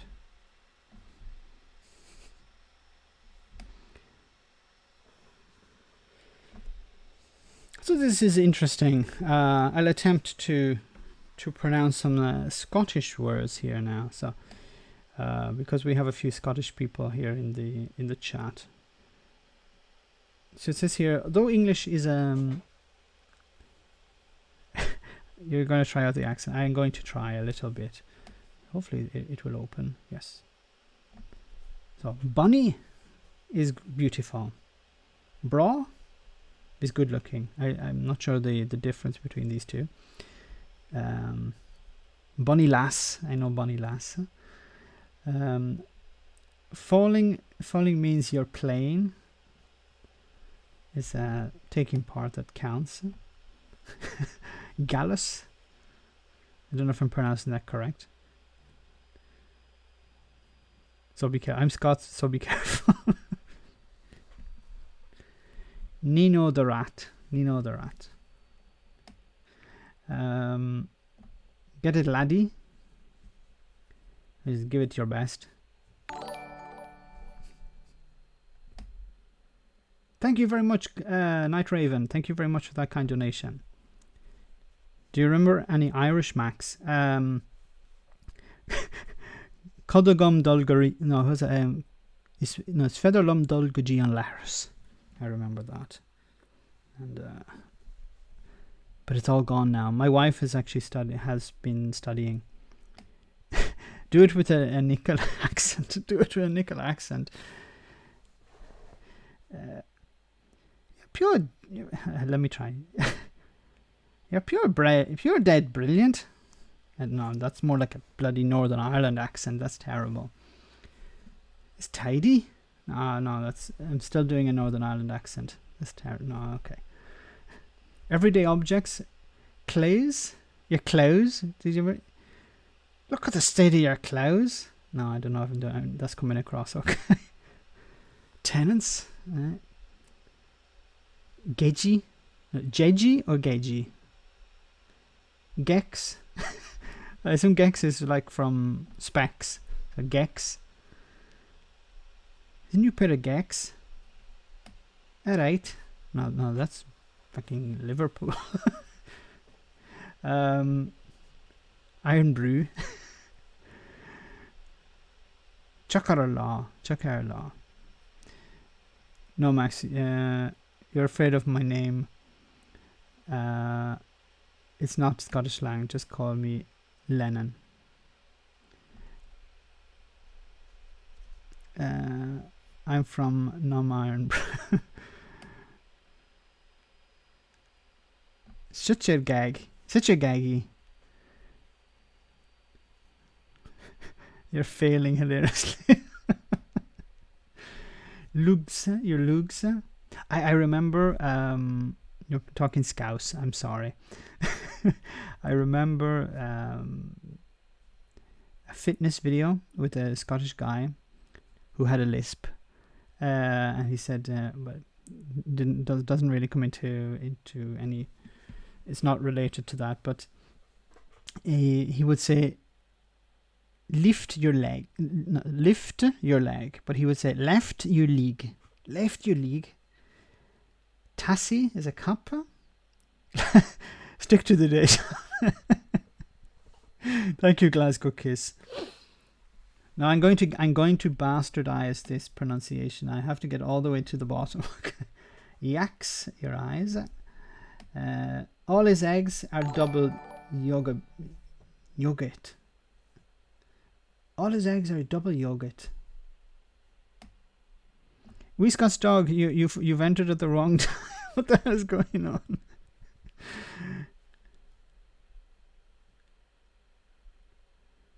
You ball your head. I'm ball your head. Translated as away and boil your head. Away and boil your head. This simply means get lost. Bampot. I read Bampot earlier today. Bampot is a mad idiot. Dafty. Egypt. Fandon. Pretentious. So Boris Johnson would be a Fandon. Getty. Get it, go away. How do you even pronounce some of these words? Glekit. Stupid.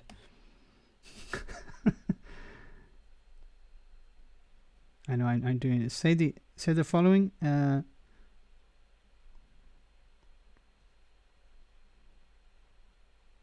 Goni now the rat. Goni now the rat. Goni now the rat. Goni no the rat.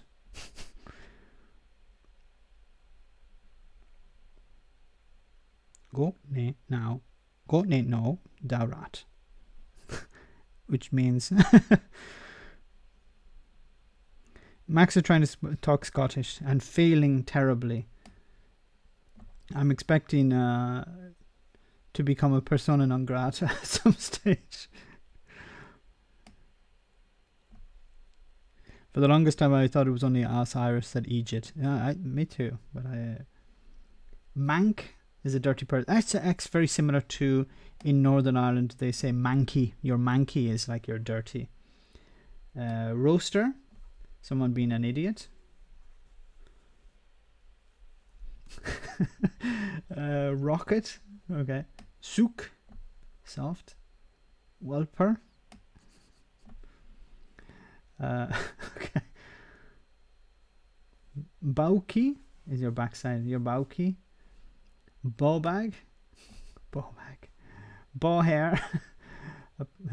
Pubic hair, if it, typically used to indicate very short distance.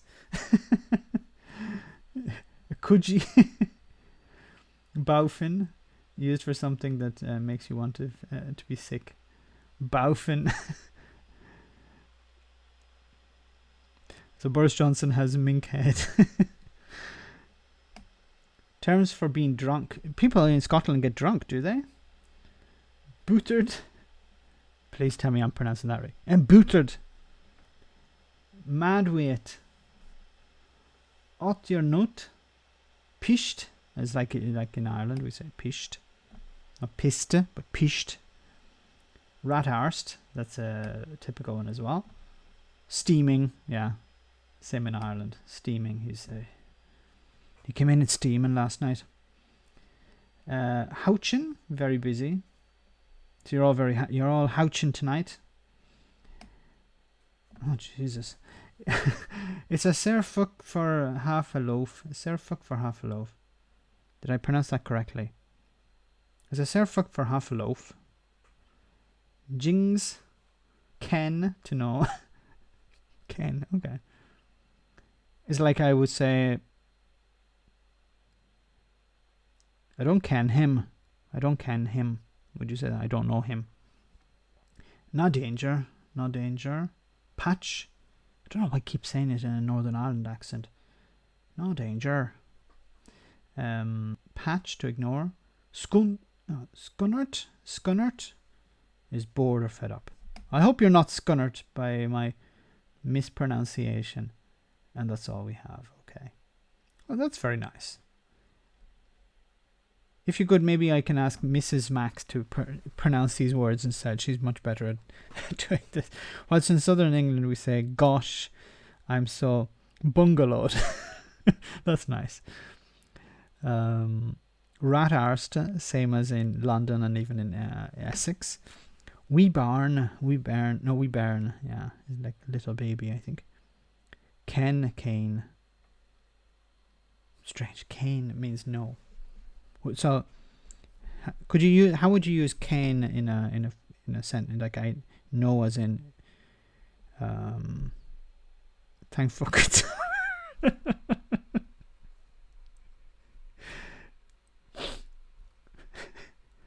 I tried, and this is the thanks I get.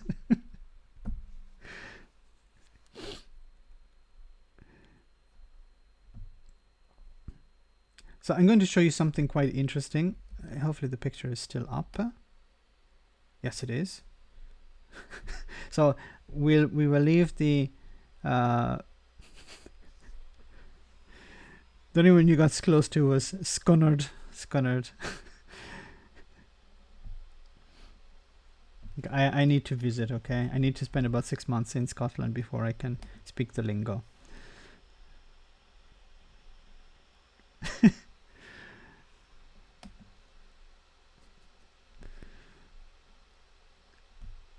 So finally we see, so we leave my insults to the Scottish people for a while, and we'll come back to politics once again. So we have here Mike Pence wearing a mask. Yes, let's double check it's Mike Pence. Yes, Mike Pence wears a mask as he visits a General Motors plant in Indiana. Okay. So I always find this interesting. So this is a live stream, so it should be some new information as we do it, as it comes in. No more Scots. I think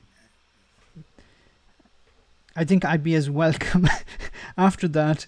I think I'd be just as welcome as Nigel Farage in Scotland at this moment. So I better let the tempers. How can I say, the temperatures go down a little, or let the Scots release some of the hatred they have for me at the moment. Let it pass, and then I can get back to it another time.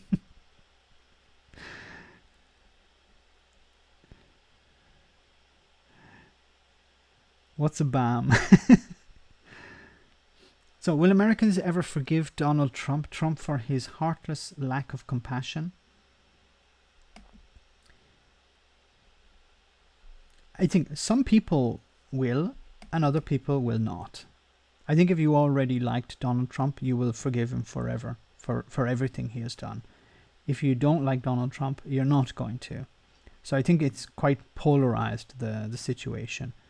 Pence wearing a mask. Must be election year. Pence believes whatever Trump says he believes.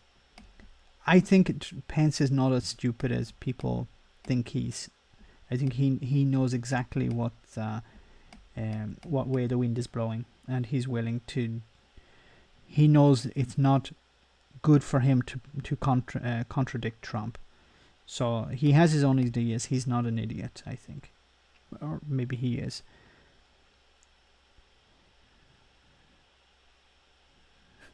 I was just getting the hang of it.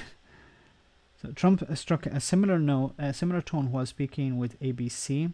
It's possible there will be some deaths, the president said, but we have to get our country back.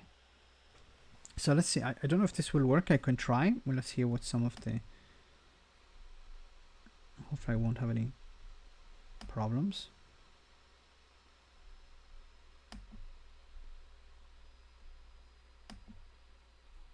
No, it's not working. Oh, okay. I may need to upload it in a different way. No, so I just want to read the comment on that. So it says here, President Trump tells David Murr, it's possible there will be some deaths as states ease coronavirus restrictions, acknowledging it was the choice of the U.S. Faced to reopen the economy. So there's this pressure within the U.S., of course, to reopen the economy, even if numbers of new cases are increasing.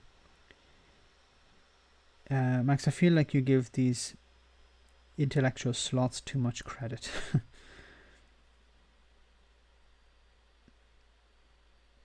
That needs 2 extra hamsters to get it to work. I'll get it to work, but I'll show it later. I need to click on the link outside the tool. Pence is a Bambot. Bampot. Or a bum hair is another one. Bum hair. Would some people be affected badly? Yes.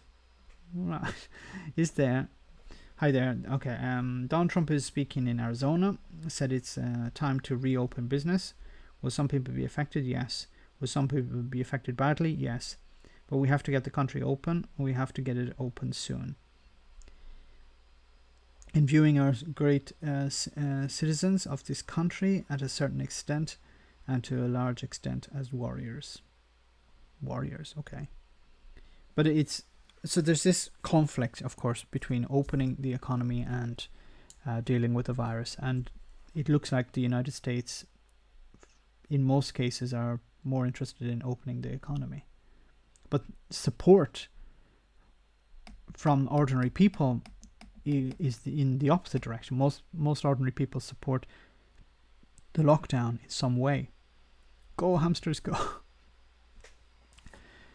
Let me see if I can find Capitalism Kills. Yes, it's about the people at the top want their businesses to reopen, and at the expense of ordinary people. They don't care about these ordinary people. So let's see if we can get this working.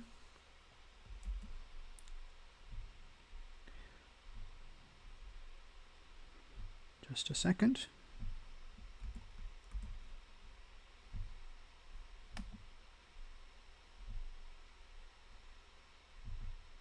Sorry, we don't have any sound. Put out there.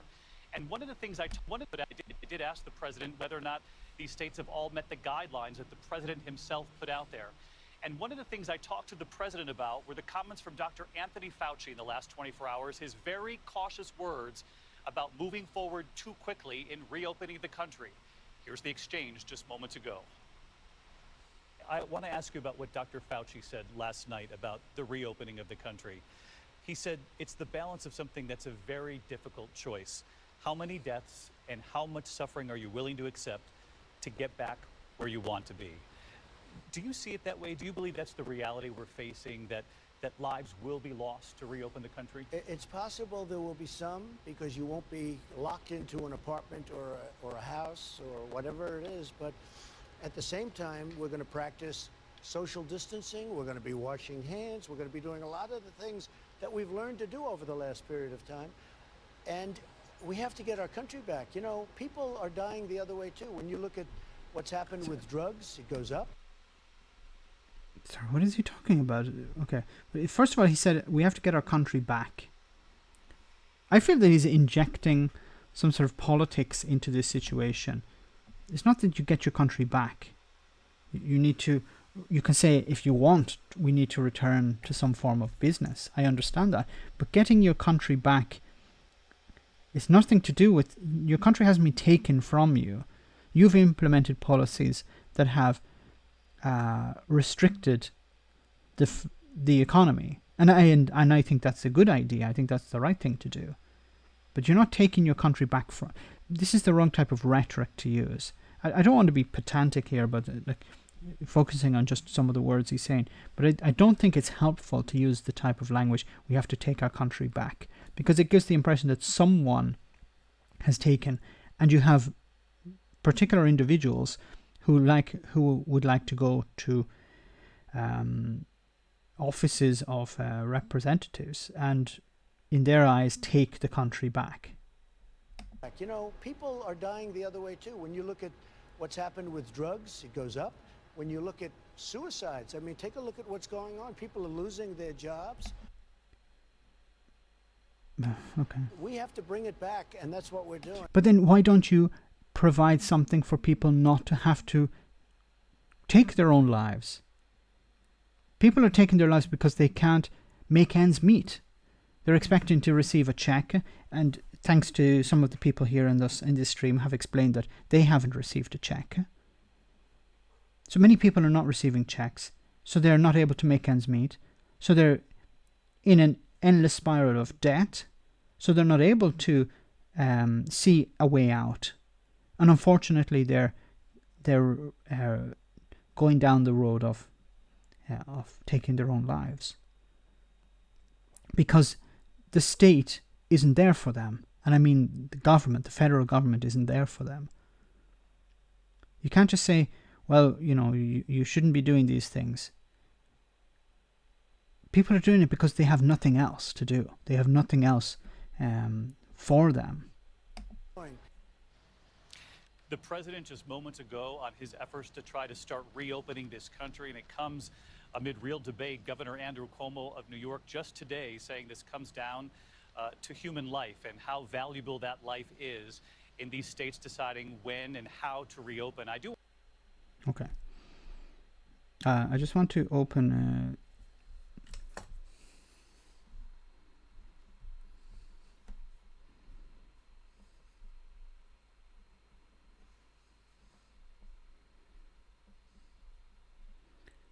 just a moment.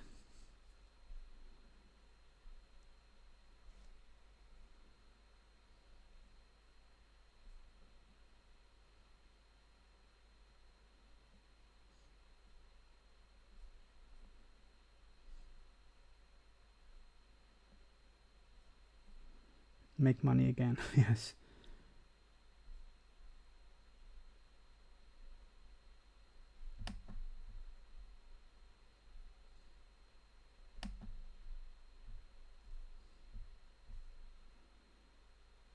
Just bear with me for a moment, guys.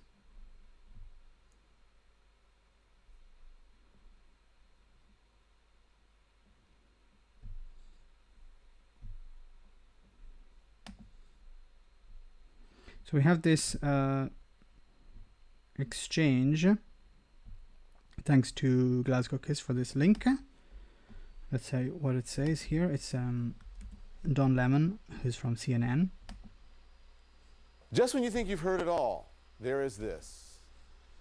In fact, when I read this tonight, I thought this was the craziest thing that I had ever heard, especially coming from the president. This is what the New York Times is reporting. Okay, listen closely.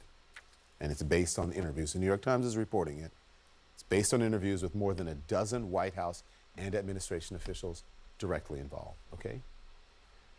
That last March, when the president was considering shutting down the border, and outraged at not being able to deliver on his signature campaign promise. Remember, build that wall. Well, the president suggested shooting migrants in the legs to slow them down. That's not you got to hear the rest. Here's the rest. Quote, privately, the president had often talked about fortifying a border wall with a water-filled trench. That's the wrong one. Can't find the recent one. Okay, but it does show how what sort of world we're living in. Where Donald Trump was talking about putting alligators. I remember this, filling a medieval fort, a moat around the United States, but it's the state. Like I long for those days where Donald Trump was actually talking about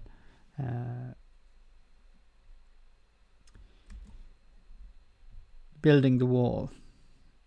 Okay, we can go back to the other one, the news we were looking at before.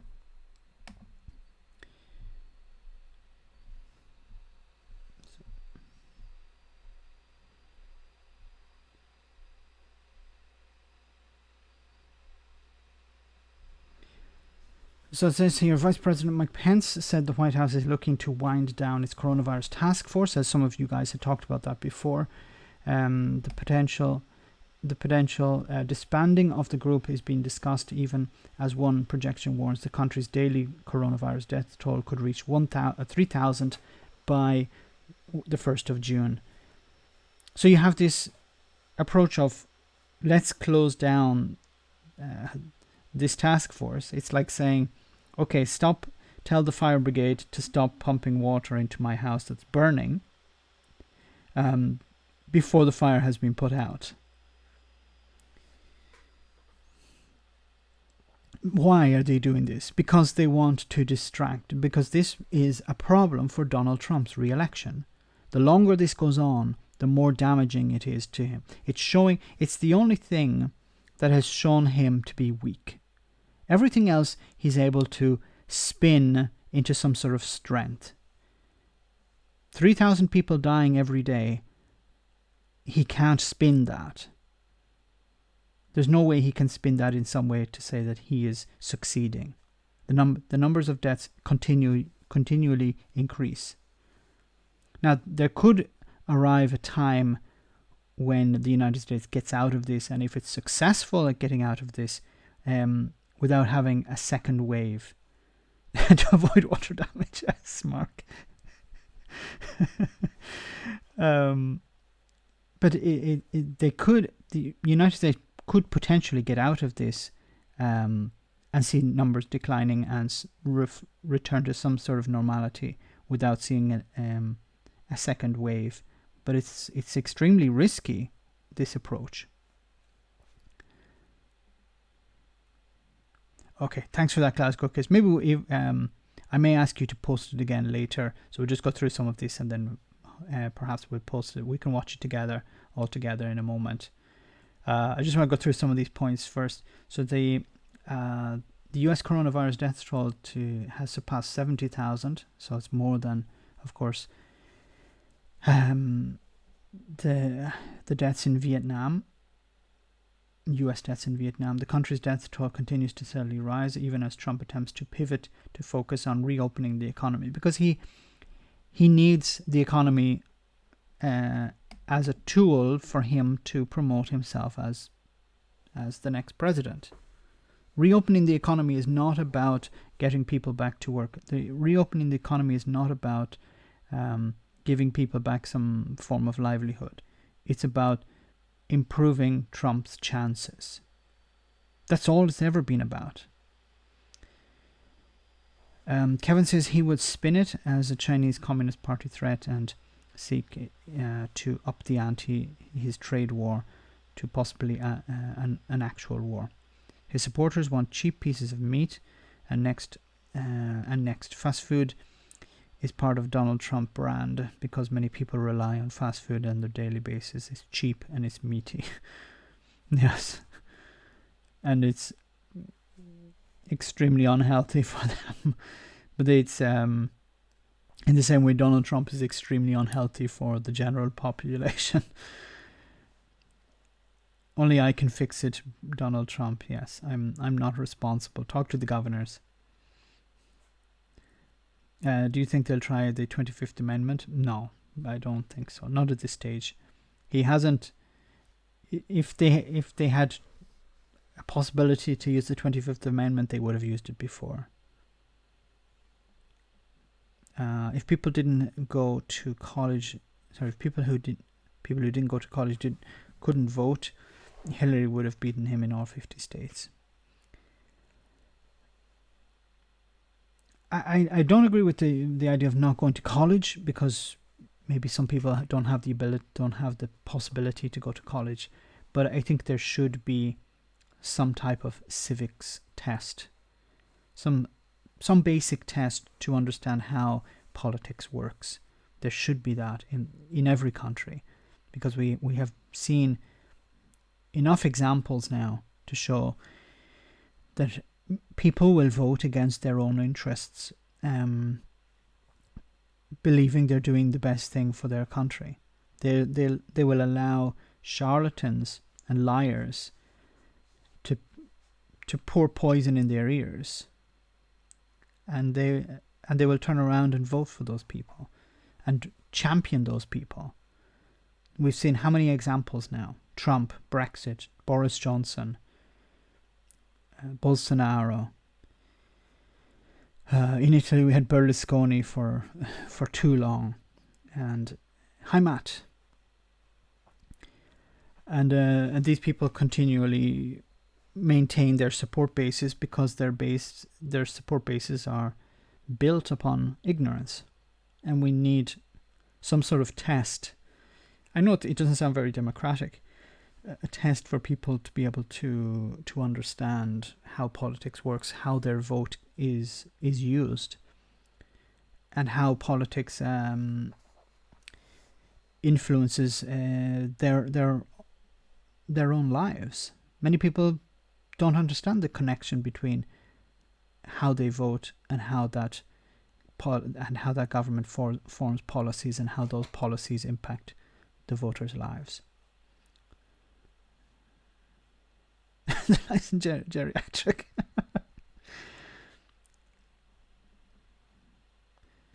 Thank you very much, Dr. Johan. Okay, I'm off. Have a cold one.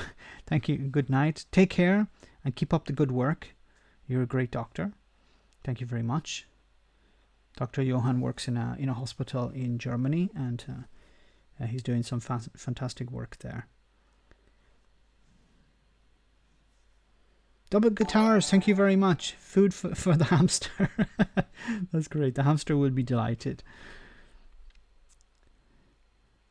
The New York governor, Andrew Cuomo, said the state's reopening plan would not include a trade-off.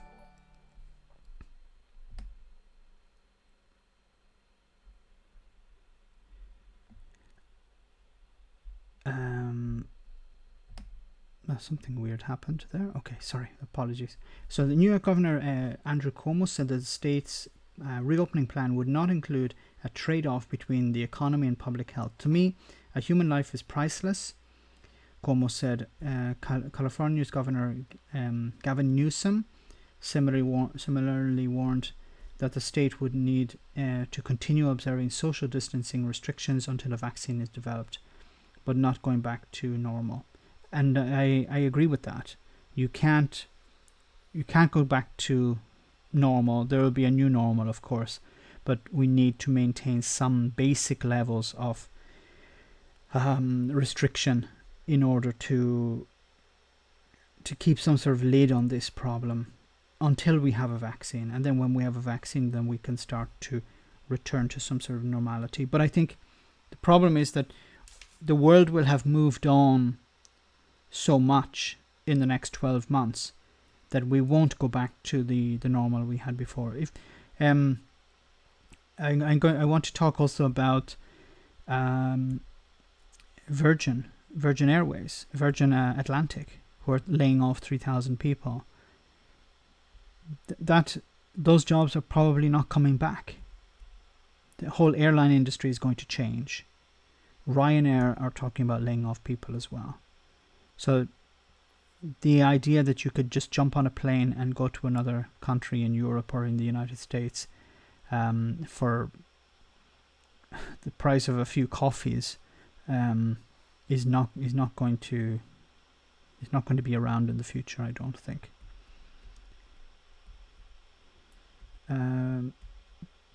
Dr. Johan, you must be tired after working all day. He must be, yes.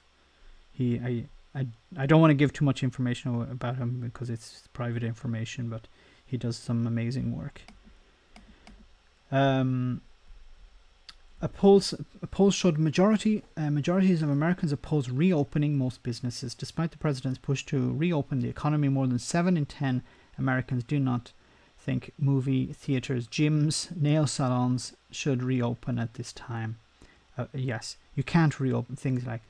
So movie theaters, you can't have social distancing there. You have people crowding in to see the movie, sitting together, and then crowding out. So you can't have that. Gyms could implement some type of social distancing, perhaps for certain exercises. But for gym equipment, you're not going to be able to sanitize gym equipment after every use, considering that people are going to touch everything numerous times. And nail salons are not a necessary service, an essential business.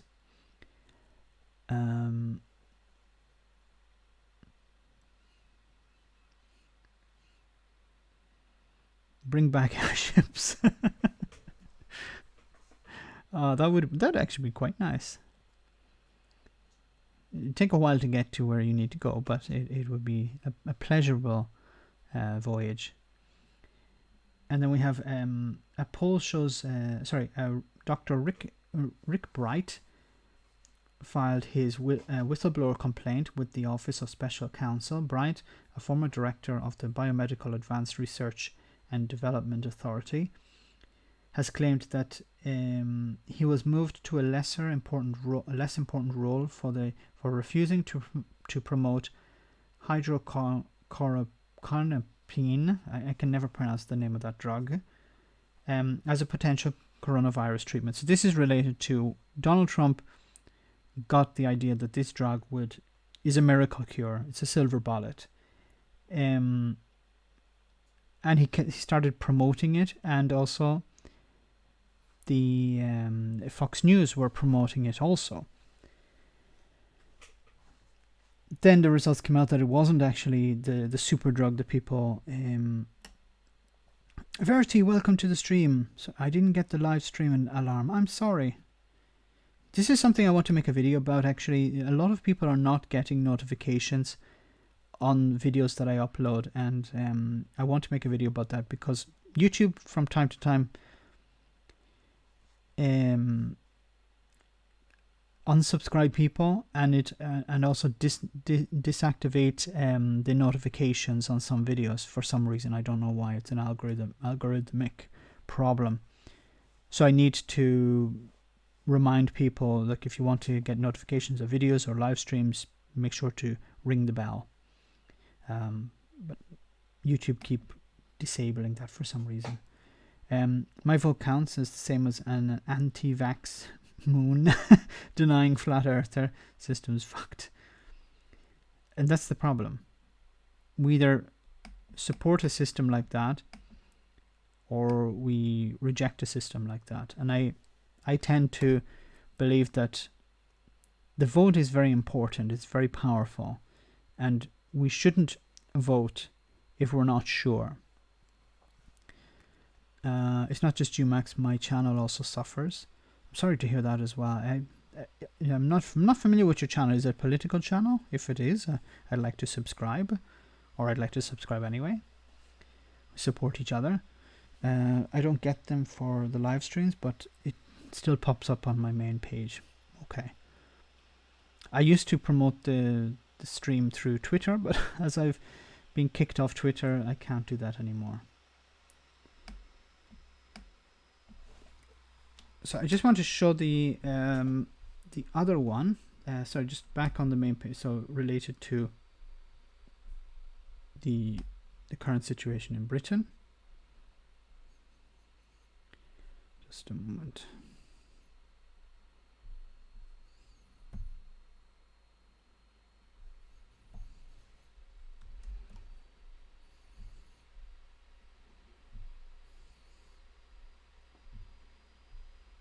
Moon denying.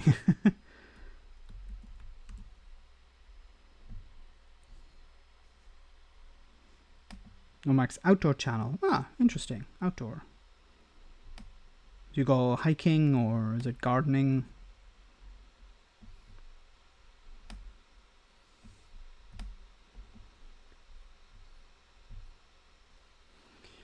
So this is some interesting news here in Italy. Live streams are between 9 and 10 UTC on Tuesdays and Fridays. Thanks for that update or that information, Glasgow KCS. So I try to do Tuesdays for sure, but Fridays are fixed. So we always have our live stream on a Friday, per hamsters per meeting. But if you tune in on a Tuesday evening at around 9 UTC or GMT, and GMT must be old, or here in Italy is 1 + 1 GMT. It's about 10 p.m. that we start. So actually I'll need to end the stream in about 10-15 minutes, or maybe about 10 minutes, but I want to, if you have any last minute requests, make sure to stick them in the chat. If there's any videos you'd like to show. So Italy records lowest numbers of new cases for 2 months. Deaths from COVID-19 epidemic in Italy climbed by 236 on Tuesday against 195 the day before, while the daily tally for new infections came in at 1,075 against 1,221 on Monday. So while the deaths in Italy are slightly up, at least the new cases are down, and that's a good sign because there is always a delay between new cases and deaths. It's the lowest number of new cases for 2 months. The total death toll now stands at 29,319. So it's slightly less than the UK. The Civil Protection Agency said one of the highest in the world. The number of confirmed cases in the country totals 213,013. Italy's death toll from the disease is probably much higher than is reported by the Civil Protection Agency in its daily bulletins. National Statistics Agency ISTAT said in an analysis of nationwide mortalities released on Monday. The problem is that many care homes and many people dying in the community are not included here, and there's a fear that it could be perhaps even up to 10,000.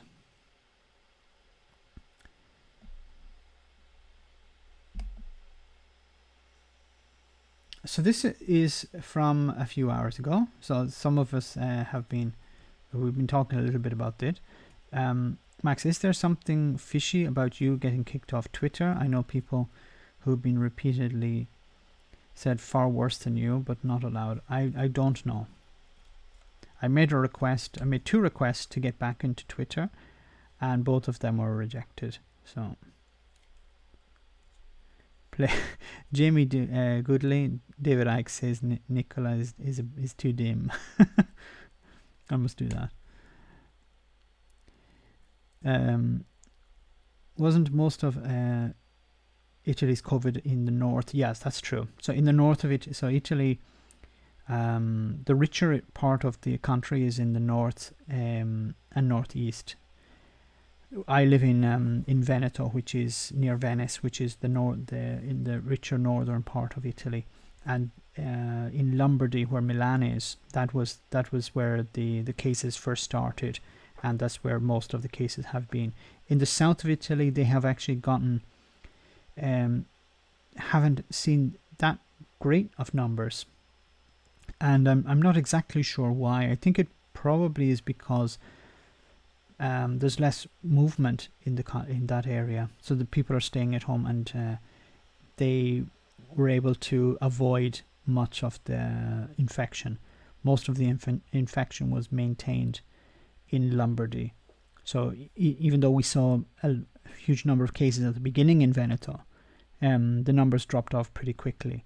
I think we've had 500 deaths in Veneto, which is, or maybe it's, I need to double check, but I think it's something like 500 or maybe 1,000 deaths in Veneto, which is quite low compared to the rest of Italy, and especially Lombardy. If you have a video request, tell us to search for, and mods will post. Very good.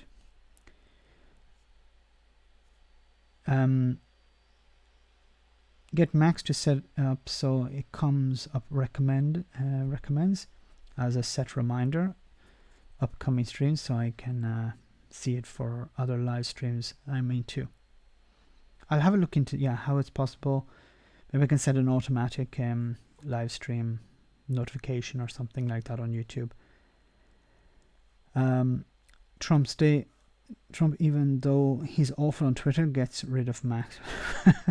Whatever, letter L. Population proximity is a massive factor in the pandemic. Trump just doesn't understand this when he bashes blue states. Yes, because most of the population is in blue states.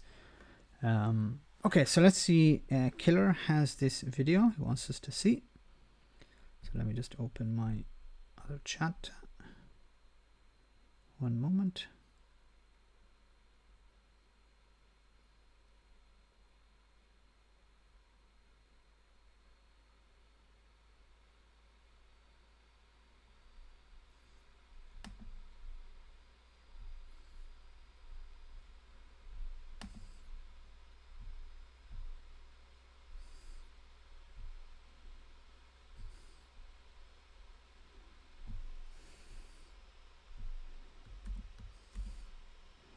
We'll come back to that in a moment. So let's see. Everyone's got it. My curtains have got it.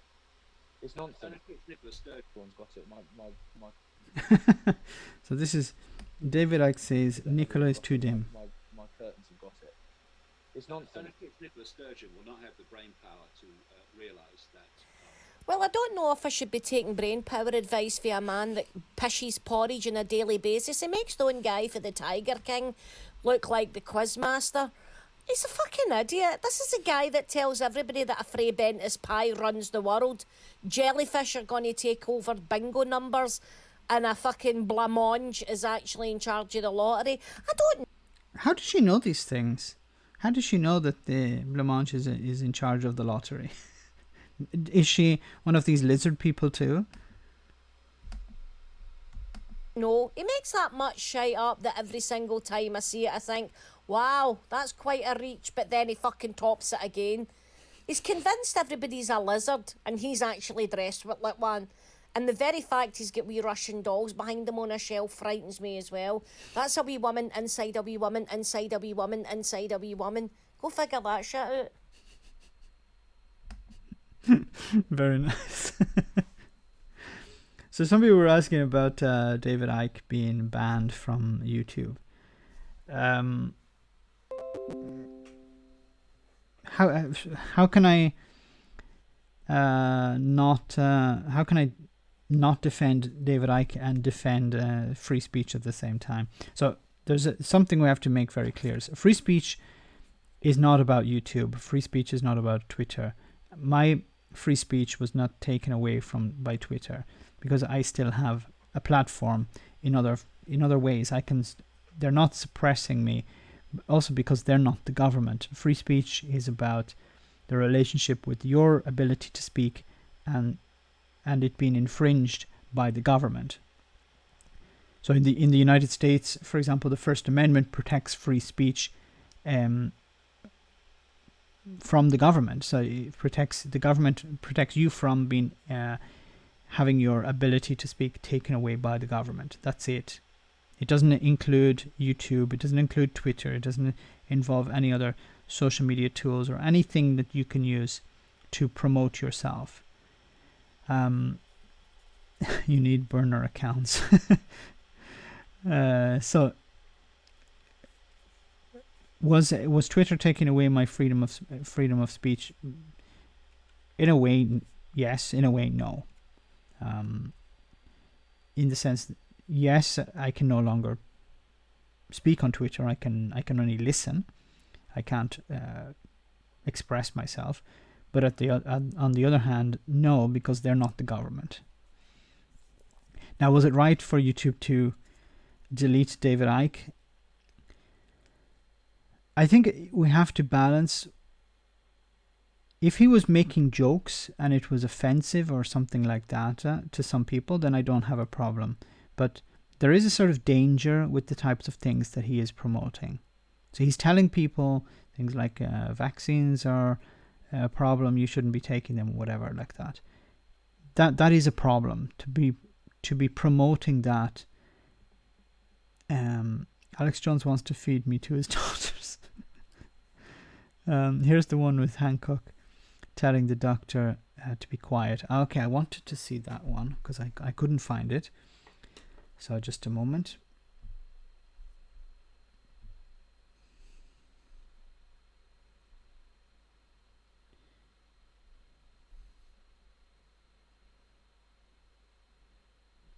When I open the stream here, it's very slow, so I'm just waiting for the...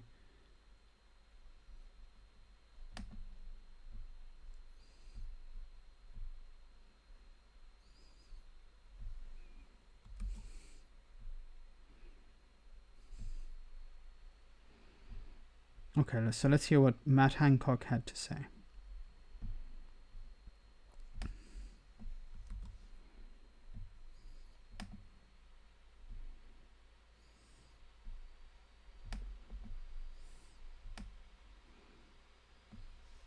So this is the Labour deputy leader who has been saying, so she has said, I will respectfully challenge the government. I want our country to succeed. However, I will not watch my tone when dozens of NHS and care staff are dying unnecessarily. So here's the interaction. In terms of does the Secretary of State acknowledge that many frontline workers feel that the government's lack of testing has cost lives and is responsible for many families being unnecessarily torn apart in grief? No, I don't, Mr. Speaker. I think that I welcome the Honourable Lady to her post as part of the Shadow Health Team.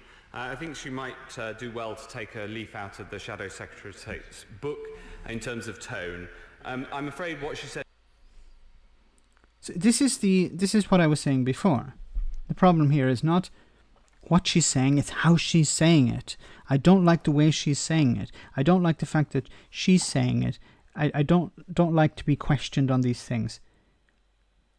There's a fact. You can't get away from the fact. Not Mad Hancock. Hancock. Mad Hancock, that's good.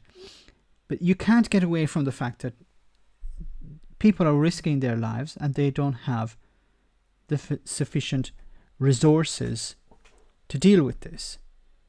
He's a bab. But really, it's the response is always, you're the problem, not the problem is the problem.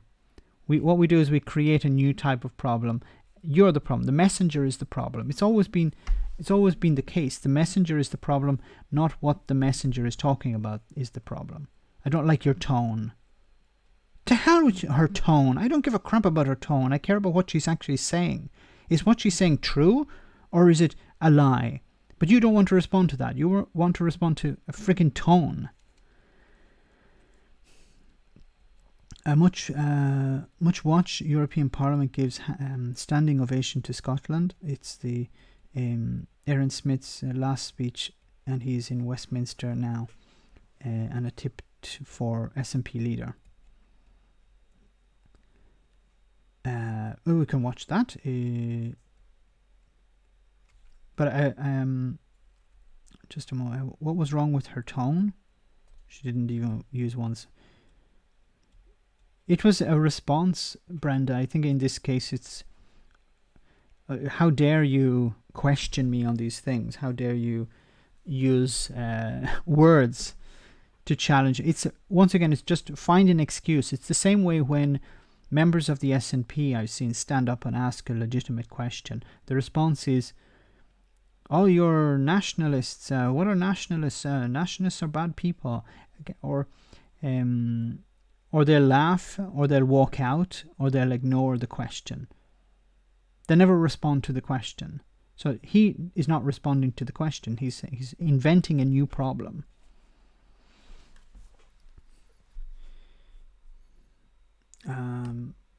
Just a moment.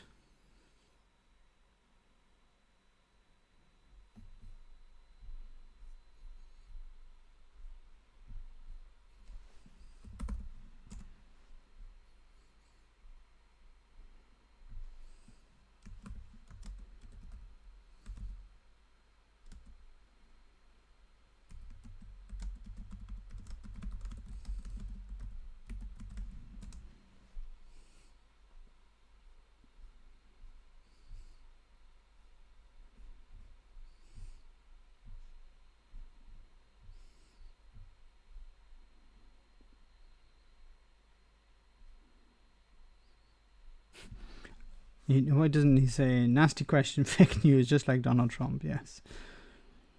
Glasgow Kids has another video for us.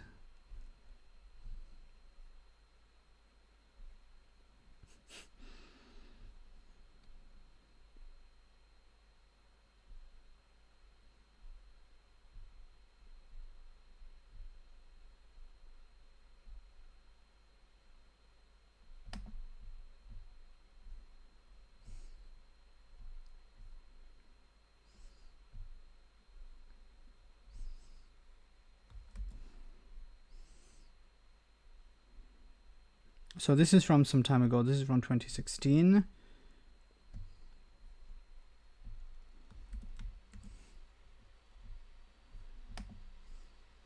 I represent Scotland within this House, and where I'm proudly Scottish, I'm also proudly European.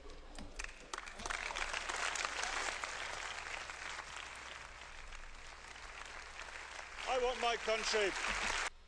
So I apologize that I wasn't familiar with the name. So I have seen him give a number of speeches in Parliament, in the UK Parliament. So he sounds I don't know why, but it sounds like a little bit like Robert the Bruce.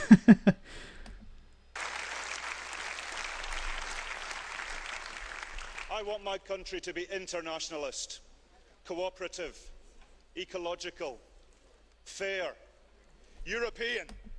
Ooh, I hadn't seen this. So what is going through Nigel's mind in this moment? And the people of Scotland, along with the people of Northern Ireland and the people of London, and lots of people in Wales and England also, voted to remain within our family of nations. I demand that status and that esprit européen be respected. But colleagues, there is a lot of things to be negotiated. We will need cool heads and warm hearts. But please remember this. Scotland did not let you down. Please, I beg you, chers collègues, do not let Scotland down now.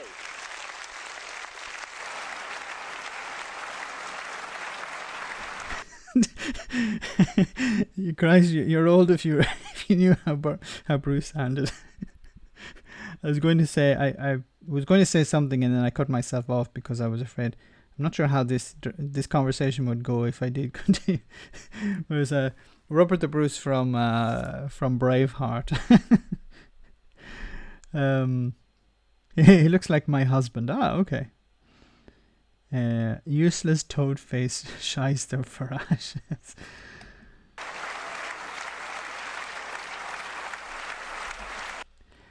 I truly believe that there will be a day when Scotland becomes independent, that there will be a day for it to come back as a nation again in the European Union. So there will be a time for it to come back, and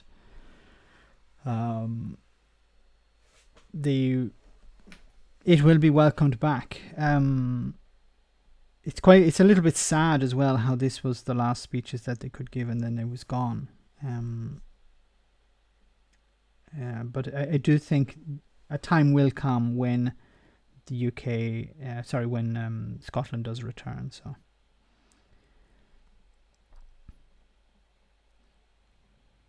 I like that he mentioned London, yeah. So it's not just Scotland, but he also mentioned Northern Ireland, Wales, and people in England. So it's not just a Scottish thing, but it's a unity within the people of Britain, within the United Kingdom, who actually care about this. It's the likes of Farage and Boris Johnson who convinced people to vote against their own interests. This is convincing people to vote for their interests. Somehow people turn around and blame only Democrats. I mean, they're not perfect. Republicans and Democrats are cut from the same cloth. You need someone really strong like Bernie or AOC. Yeah, I agree, Pauline. You have people believing in a two-party system in America. So I just want to go back finally to the current news about Professor Niall Ferguson. So just a moment.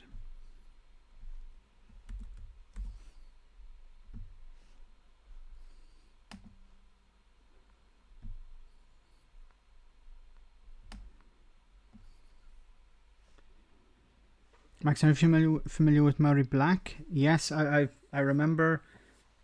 Isn't she the lady who gave a speech, her maiden speech in Parliament, and she had recovered from cancer, as far as I know? Or maybe I'm thinking of a different person. I know there was someone who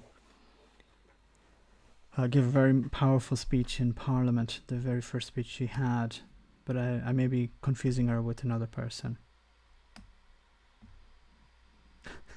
But Alex Jones and his mad rant.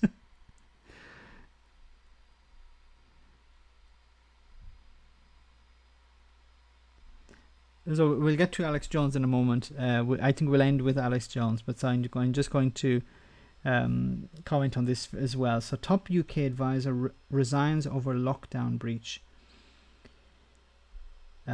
So it says, according to the Telegraph, the Daily Telegraph, Professor Neil Ferguson stepped down from his government advisory position over claims a woman with whom he is in a romantic relationship and who lives elsewhere visited him at his home during the lockdown.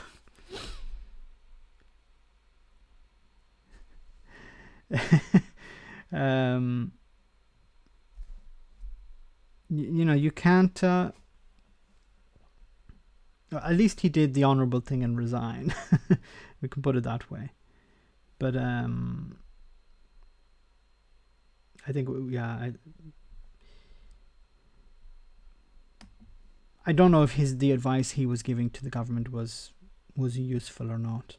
But now he's gone, so in a way I feel sorry for him because he's lost his job, but he broke the rules, and when we break the rules, we have to go.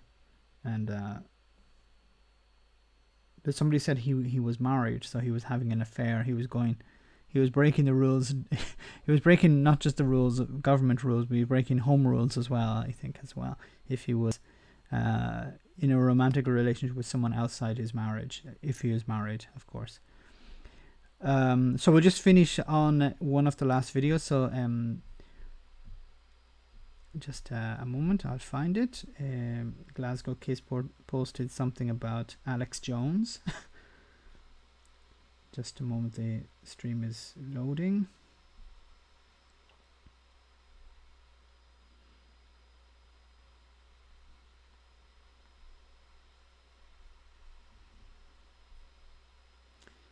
it's a little bit slow tonight.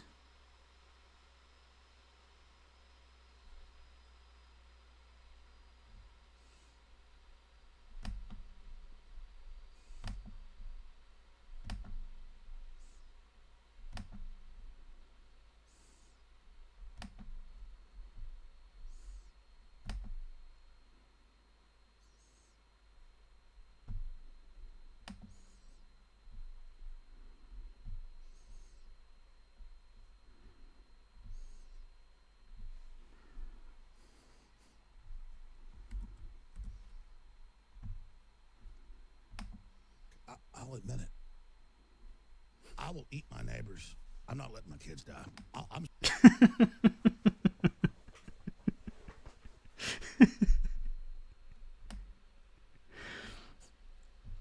going to be honest. My superpower is being honest. I've extrapolated this out, and I won't have to for a few years since I got food and stuff. But I'm literally looking at my neighbors now and going, I'm ready to hang them up and gut them and skin them and chop them up. You know what? I'm ready. My daughter. You imagine who his neighbors are like, oh, this is good information to know. I don't know if you guys are familiar with the Franklin expedition. The Franklin expedition is an expedition from the Royal Navy that attempted to find the Northwest Passage in the late 1840s, and they got stuck in the ice in northern Canada near the Arctic for a number of years, and they were reduced to cannibalism. And then I just think of Alex Jones. Does he have a recipe book already prepared or something? Daughters aren't starving to death. I'll eat my neighbors. See, my superpower is being honest. I'll eat your ass.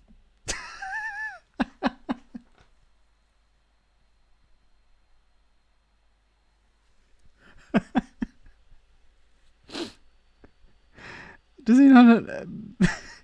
Did he not say that and just think about exactly what he just said? Alex Jones could be an expert advisor to Dominic Cummings. Yes. That Ferguson story smells of government leak. He wanted distancing, not herd immunity, not a government man after all. So it could be interesting. He was falling on his own sword. He was pushed on his own sword. Wasn't that what the Terror was about? Yeah. The Terror was based on that expedition. It's fantastic. I recommend. There's a number of fantastic books on it. I would recommend checking them out. Robespierre and Alex Jones and double act. I will. I'm combat model, optimum self-sufficiency. Does anyone reckon he's serious? So this is the thing I don't understand about people like Alex Jones. Does he believe the things he says? Or does he know it's crap, but he knows that it sells? Like, does he actually believe? Yeah, these conspiracy theories that he presented are just a big pile of crap. Like, I remember when I was first introduced to him, I didn't know who he was, so I just saw this guy on YouTube, really angry guy, and I was like, who is this guy? Because I think he used to be on radio in the US, then he had a TV show, and then he went on to YouTube. So I wasn't very familiar with him. But Max, have you heard of the Donner Party? Yes, famous cannibalism. But that was a bit more tragic. The Franklin one was tragic, but is slightly different. I would recommend reading about the Franklin one because the Donner Party was more people were conned into taking a shorter route, and they were put in a desperate situation. It's a prescription Doug's taken. Good night, Kevin. Take it easy. Stay safe. Alex Jones is always crazy, seriously crazy. Gay frogs will now eat your ass. But does he really believe what he's saying, or is it just a show? Because you can't, in one way, you can't continue always, in a show. It can't be always theater. But then he can't honestly believe everything that he says. No one would believe For example, when I said I was first introduced to him, I think it was back in 2008 or 2009 when Obama became president. I remember him saying, in 2009, so he said next year, they're going to round up all the Americans in the country who voted against Obama. I don't know how, but they would. And they're going to be put in FEMA camps. And they're building these FEMA camps now. Better than Nigel Farage, who doesn't have any footage of anything where he's making his conspiracy theories. They actually had some sort of footage of a train passing some sort of new building. And they were saying, this is the FEMA camps they're building to put Americans in who own guns or who voted against Obama or whatever. And I was like, well, this sounds a bit weird. And I was thinking, okay, well, let's see what happens. And 2009 came, and nobody was put in FEMA camps. And then 2010 came. And then when 2012 came again, when it was time for Obama to run against, what was his name? Mitt Romney, when he ran against Mitt Romney in 2012. Alex Jones was out again saying, the FEMA camps. And then I was thinking, but if he lied to you the first time, or if he told you something and turned out not to be true, then surely you wouldn't listen to him again. And people were still sharing his conspiracy theories. And that was one of the milder ones about FEMA camps or whatever. But he has some really weird, beyond the pale sort of thinking. I'll be the leader. The point is have you thought about that yet? Because I'm somebody that thought I could fix this, and I'm starting to think about having to eat my neighbors. That's... You think I like sizing up my neighbor? How I'm going to haul him up by... It's like if you're moving next door to Alex Johnson.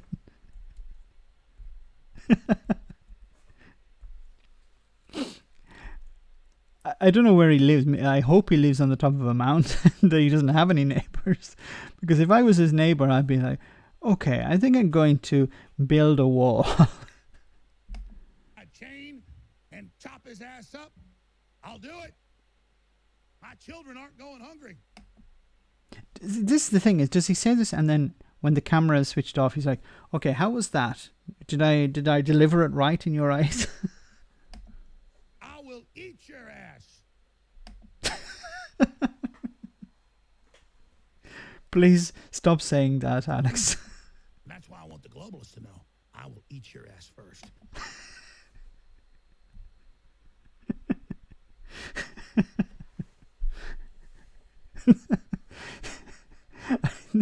Does he live near the globalists? How is he going to get to them first? Oh my god, okay. That was great. Okay, guys, we're 3 hours on our live stream, so it was a very productive live stream tonight. So thank you so much for all of your comments. Thanks so much for all of your super chats and your donations. It was a great pleasure. So on Friday, we have another live stream. So I'll see you all on Friday night. So remember, stay safe. See you soon. Keep away from Alex Jones. Maybe check if he's living near you. And